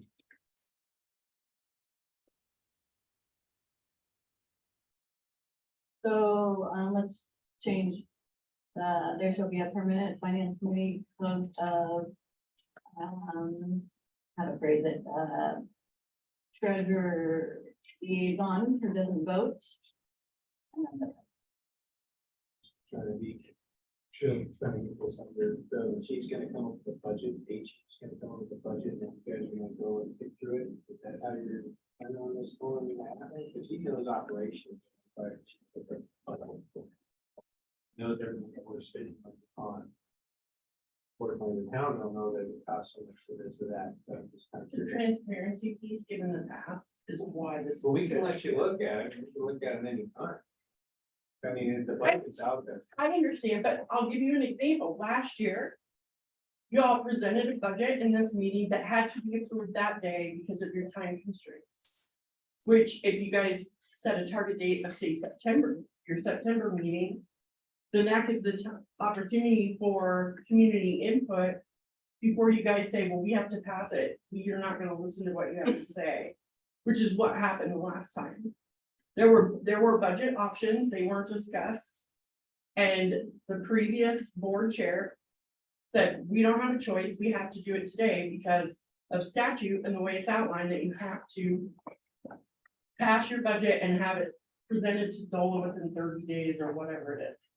I'm just saying that if we have a committee, that's fine, we look at it, that's great, but what I'm saying is you're gonna tie the sheep's hand. You have union people on it trying to push money over here, you got people pushing money over here, how is the people gonna run a bit department?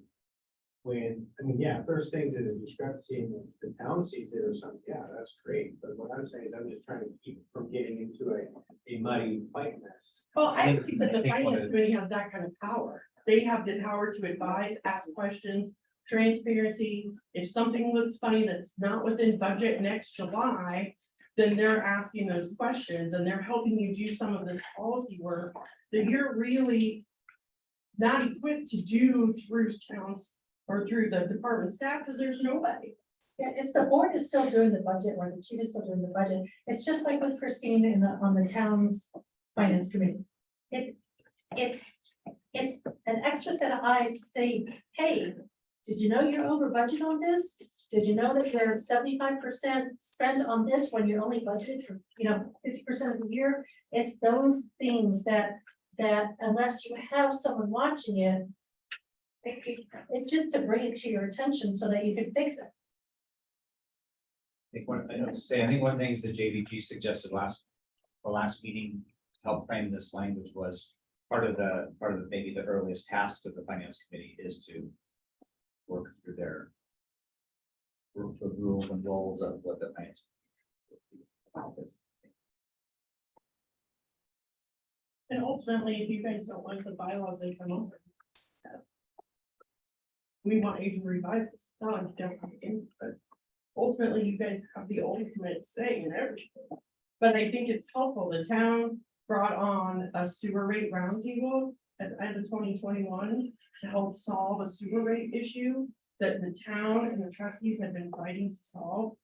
That group of people found a solution that no one else had found that helped with that situation. They did it again to do a water and sewer rate table. Ultimately, that group makes a recommendation and you guys can say, this is awesome, or take a hike. But I think it's helpful. I think it's helpful, but what I'm saying is I just don't want to tie whoever chief we get hands. Oh, for sure. Because it's gonna drive them nuts, they're gonna quit. No, I 1,000% agree with that. And you should take an active role in that committee. That's what in my original comments. The chief should be involved. Come up with it and then go through. Yeah, absolutely. Yes. Some clarification. When you're talking about the finance committee and each board member gets to appoint a community member, does that include Christina, or you only have 4 community members? 5 community So members. you will appoint when it's not one? Okay. I just was thinking about those. 5 and 3, that makes 8, so we have a change to 5 and 4. To have an odd number. Well, perhaps the chief could also appoint.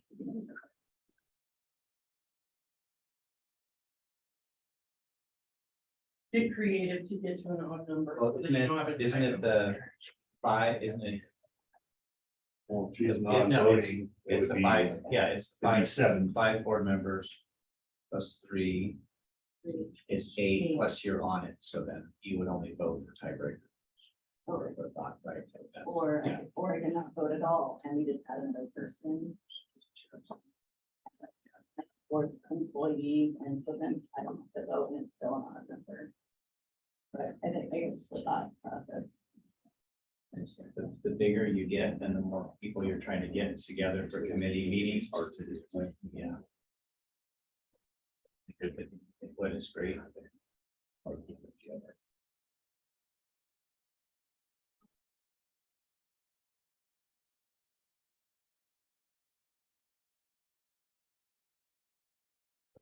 So we need to come back with this, right? Because we need to come back with Colorado state statutes that outlines the absenteeism.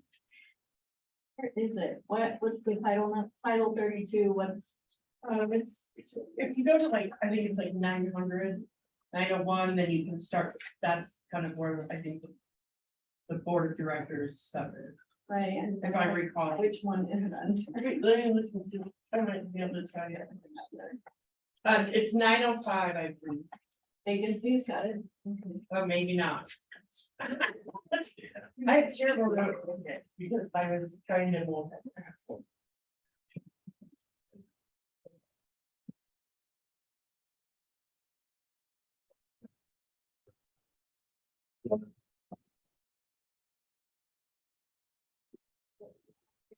Thing that I'm a read on non-voting.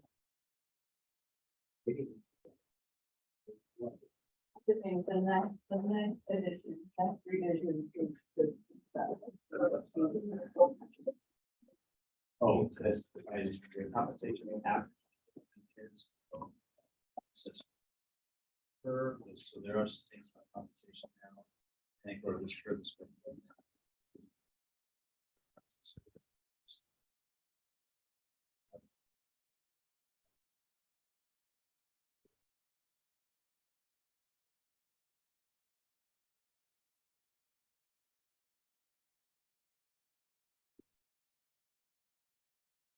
Bring this back next week with the revisions.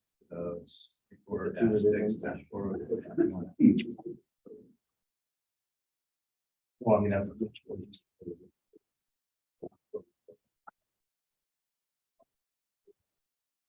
Yeah.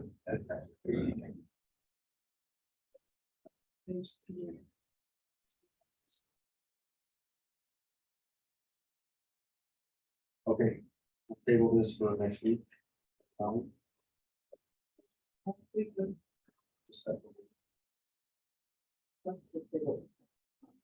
want to do next month? Okay, then we could do that.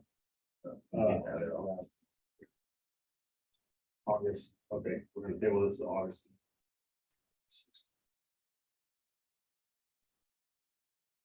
Motion to table this to August 16th. Second. All those in favor? Opposed?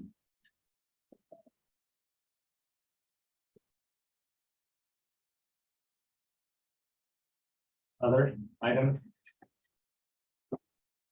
Another. Kind of speech for you guys. There's been a lot of misconceptions, assumptions, and false claims about me recently. That I'm trying to take over the board. That I'm trying to take the accountant's job. And I'd like to share my side of the story.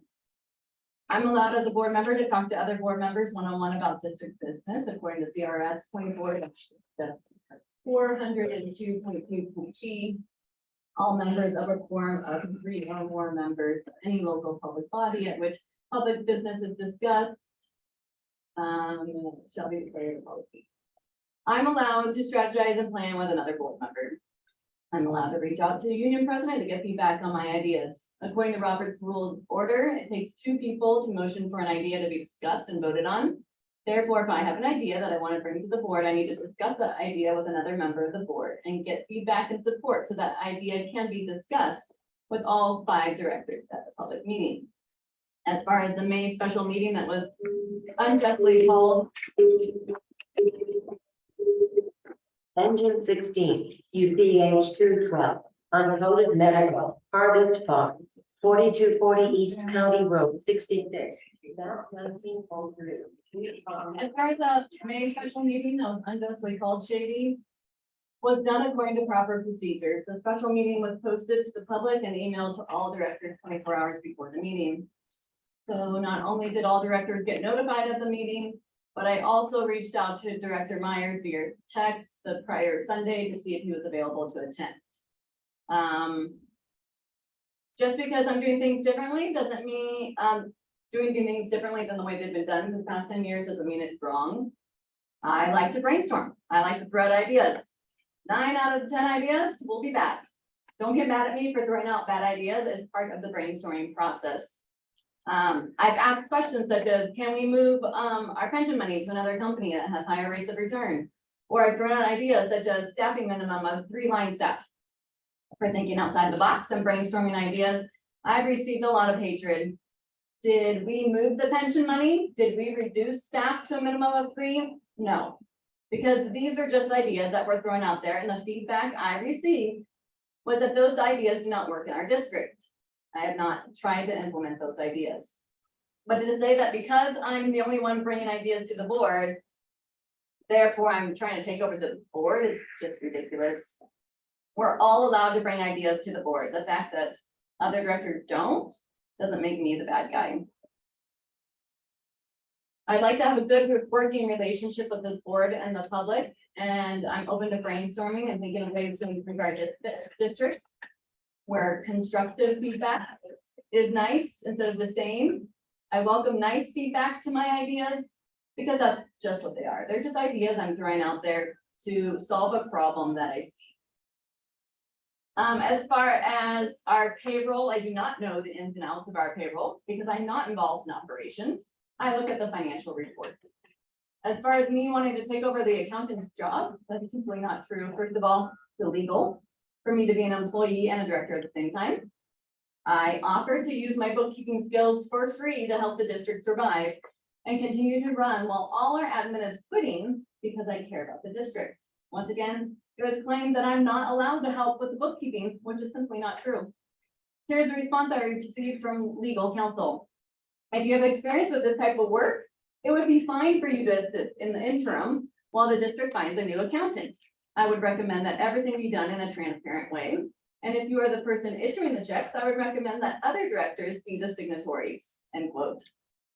Once again, I'm demonized for wanting to help my district, offer my skills for free when everyone else is quitting and leaving the district in lurch. I am willing and able to step in and fill the gap while we're looking for replacements for the people that quit.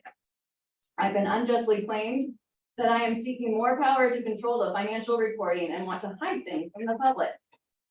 I am just seeking to do my job as treasurer in the most professional way possible and to bring more transparency to the public by involving them in the budgeting process. I believe the power is with the people and the people elect the board. The board has the power to run the district, CRS 32-1-1001.H, to have the management, control, and supervision of all business and affairs of the special district are defined in this article. And it continues. The board delegates some of that power to chief. Bylaws 6.14, the fire chief shall also serve as the chief executive officer of the district and shall have general supervision over the administrative of the affairs, employees, and business of the district. The board sets the direction and the policies, and the chief implements those in the day-to-day operations. The accountants and chief work together to make the 2023 budget, which the board passed, not knowing which positions were included in the salaries and wages. We found out in March that an admin captain and admin assistant position were budgeted for. I believe that's a transparency issue. Neither the board nor the public knew about those positions during the budget process. I wanted to fix that by bringing the budget process back to the people, getting the employees and the community involved in making the budget, so that I recommended a budget committee. Because it's my job description, according to CRS 32-1-902.2, the treasurer shall keep strict and accurate accounts of all money received by and dispersed for and on behalf of the special districts in permanent records. I take my job seriously and correct any errors I find in financial reports. I would sometimes find errors in the accountant's reports after they already submitted the reports to the public in the board packet. And so I would have to correct the reports in public, which is embarrassing to the accountants. So I thought of a solution. Why don't the accountants just send their reports to me before they put them in the packet so I can double check them? I don't have access to QuickBooks programs, so I can't make any changes to the report myself. I would then email the accountants my corrections. They would make the corrections and rerun the reports, and then the corrected reports would be put into the packet for the public to see. I believe there's been a gross misunderstanding of my intentions. I simply want to help improve the district. When I see a problem, I find a solution to fix it. I saw a problem with the accuracy of our financial reports and the transparency of the budget. So I looked for ways to fix it. I believe in transparency and accountability. Checks and balances are very important. Checks and balances to me means having more than one person have eyes on something as important as the financial reports. I'm a doer. I like to get things done. I like to get things accomplished and to be productive. And I realize that can come across as being pushy or aggressive. But really, I'm a reasonable person. If you want to talk to me about your concerns, I am open and willing to sit down over a cup of coffee and compromise to talk things over. And so I welcome you to contact me through my email, reach out to me, and I would love to sit down and chat with you. Thank you. I guess I'll take a statement off the top. Saying, I was emailed by Christine Gator about having a special meeting. I asked, I said, Director Pearson was not in town. She said, yes, he is not in town. And then it was like, I said, so do we still need to have this meeting? And all it said was Rick was in contact. He asked me to contact you, and since he didn't have a number, so I did. And then it says, hey, Jason, what Saturday do you have open? Nothing in here about we're doing a meeting anyway. And then if I'm at work, I get an email within a day of tomorrow, and I have something going on. I can't make it that quick. So if I didn't even see the email, that's why I was a little upset about having a meeting with 3 people here, me and Pearson not. But that's how that happened. Now, on your other statements, I know you're a doer and you're wanting to help and all that. I just have one simple question. Why do you think they're leaving? That's the only question I have. Why are we losing our chief? And why am I losing my financial advisors? Which this department is on a way up. Now we don't have nothing. So I'm glad you're a doer, because you might be doing a lot, because there's no one to do it. We're trying to get people in seats. That's important to me, is get firefighters, fire seats. The chief run of the business. That's all I'm gonna say on the whole thing. I'm not trying to attack. I'm just trying to tell you that you can't come in, explode a department and go, I didn't mean to do it. I'm not doing anything. It's right there. Couple minutes. That answers the question, Director Myers, are you saying that the chief is leaving because of Director Gator? Is that what you're saying? I'm saying the chief is leaving because all of these implications of things that were on the way up now want to be changed to, let's have a whole bunch of people trying to change his budget. Let's have the union jump in there and be a seat at this table. Let the chief not run the department. We want to run. No, I'm telling you right now, I do not want to run it. I will run and overlook the department. The chief's job is to drive it. He wasn't going to quit. And he's quitting now. So I don't know what you think would be the reason. Well, he's I haven't seen a reason. Did you listen to JDG's? I did listen. to Okay, JDG. now why do you think you just tell me? I'm sorry, I'm getting elevated. I didn't bring it.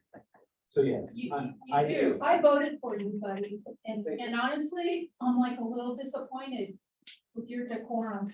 I You apologize. know, what you just did was an attack. I'm not trying to attack. It was an attack, buddy. It was an Okay. attack. It was Well, not. I apologize. I'm not We trying don't, to be. I don't know why the chief left. I came in and I sat down and I talked with the chief the other day.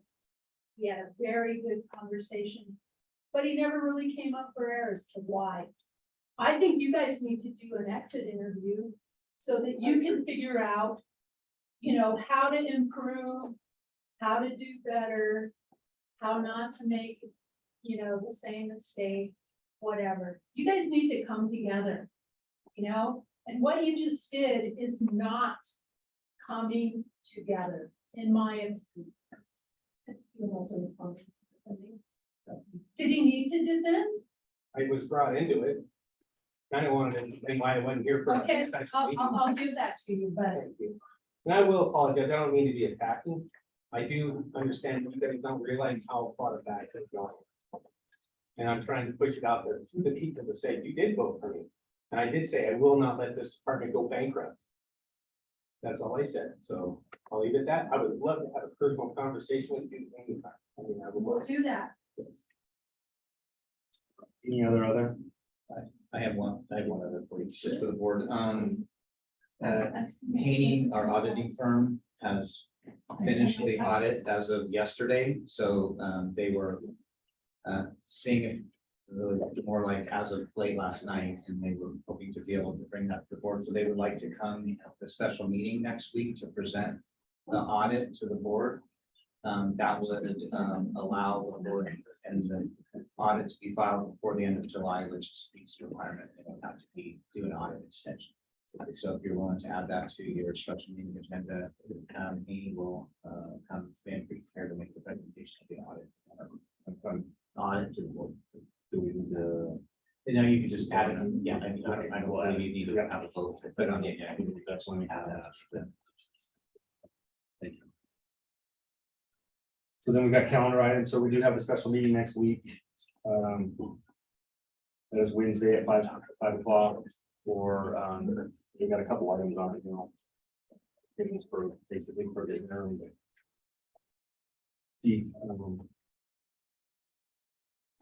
any application, any application maybe, and for the committee to be here. We'll have that presentation also added, so we'll get that.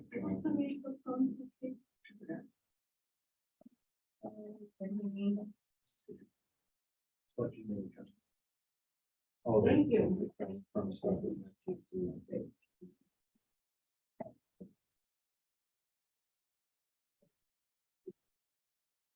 Okay, run this meeting at 18:36. Motion. But she said so moved, so then. Okay, all those in favor? Aye. Opposed? I have one. Yes, so the last meeting, I didn't have it prepared for you in that, but this was the resolution you adopted in June meeting on the adjustment to the week per. So that got approved in the June meeting, the resolution changing week per. And I just didn't have a copy prepared for you to sign, so I would sign since you asked the secretary to just have. Somebody else sign it, they could just scratch it. So, Oh, yeah, I didn't know. yeah, you do that. I'll sign it. This doesn't scratch secretary. It's just formalized.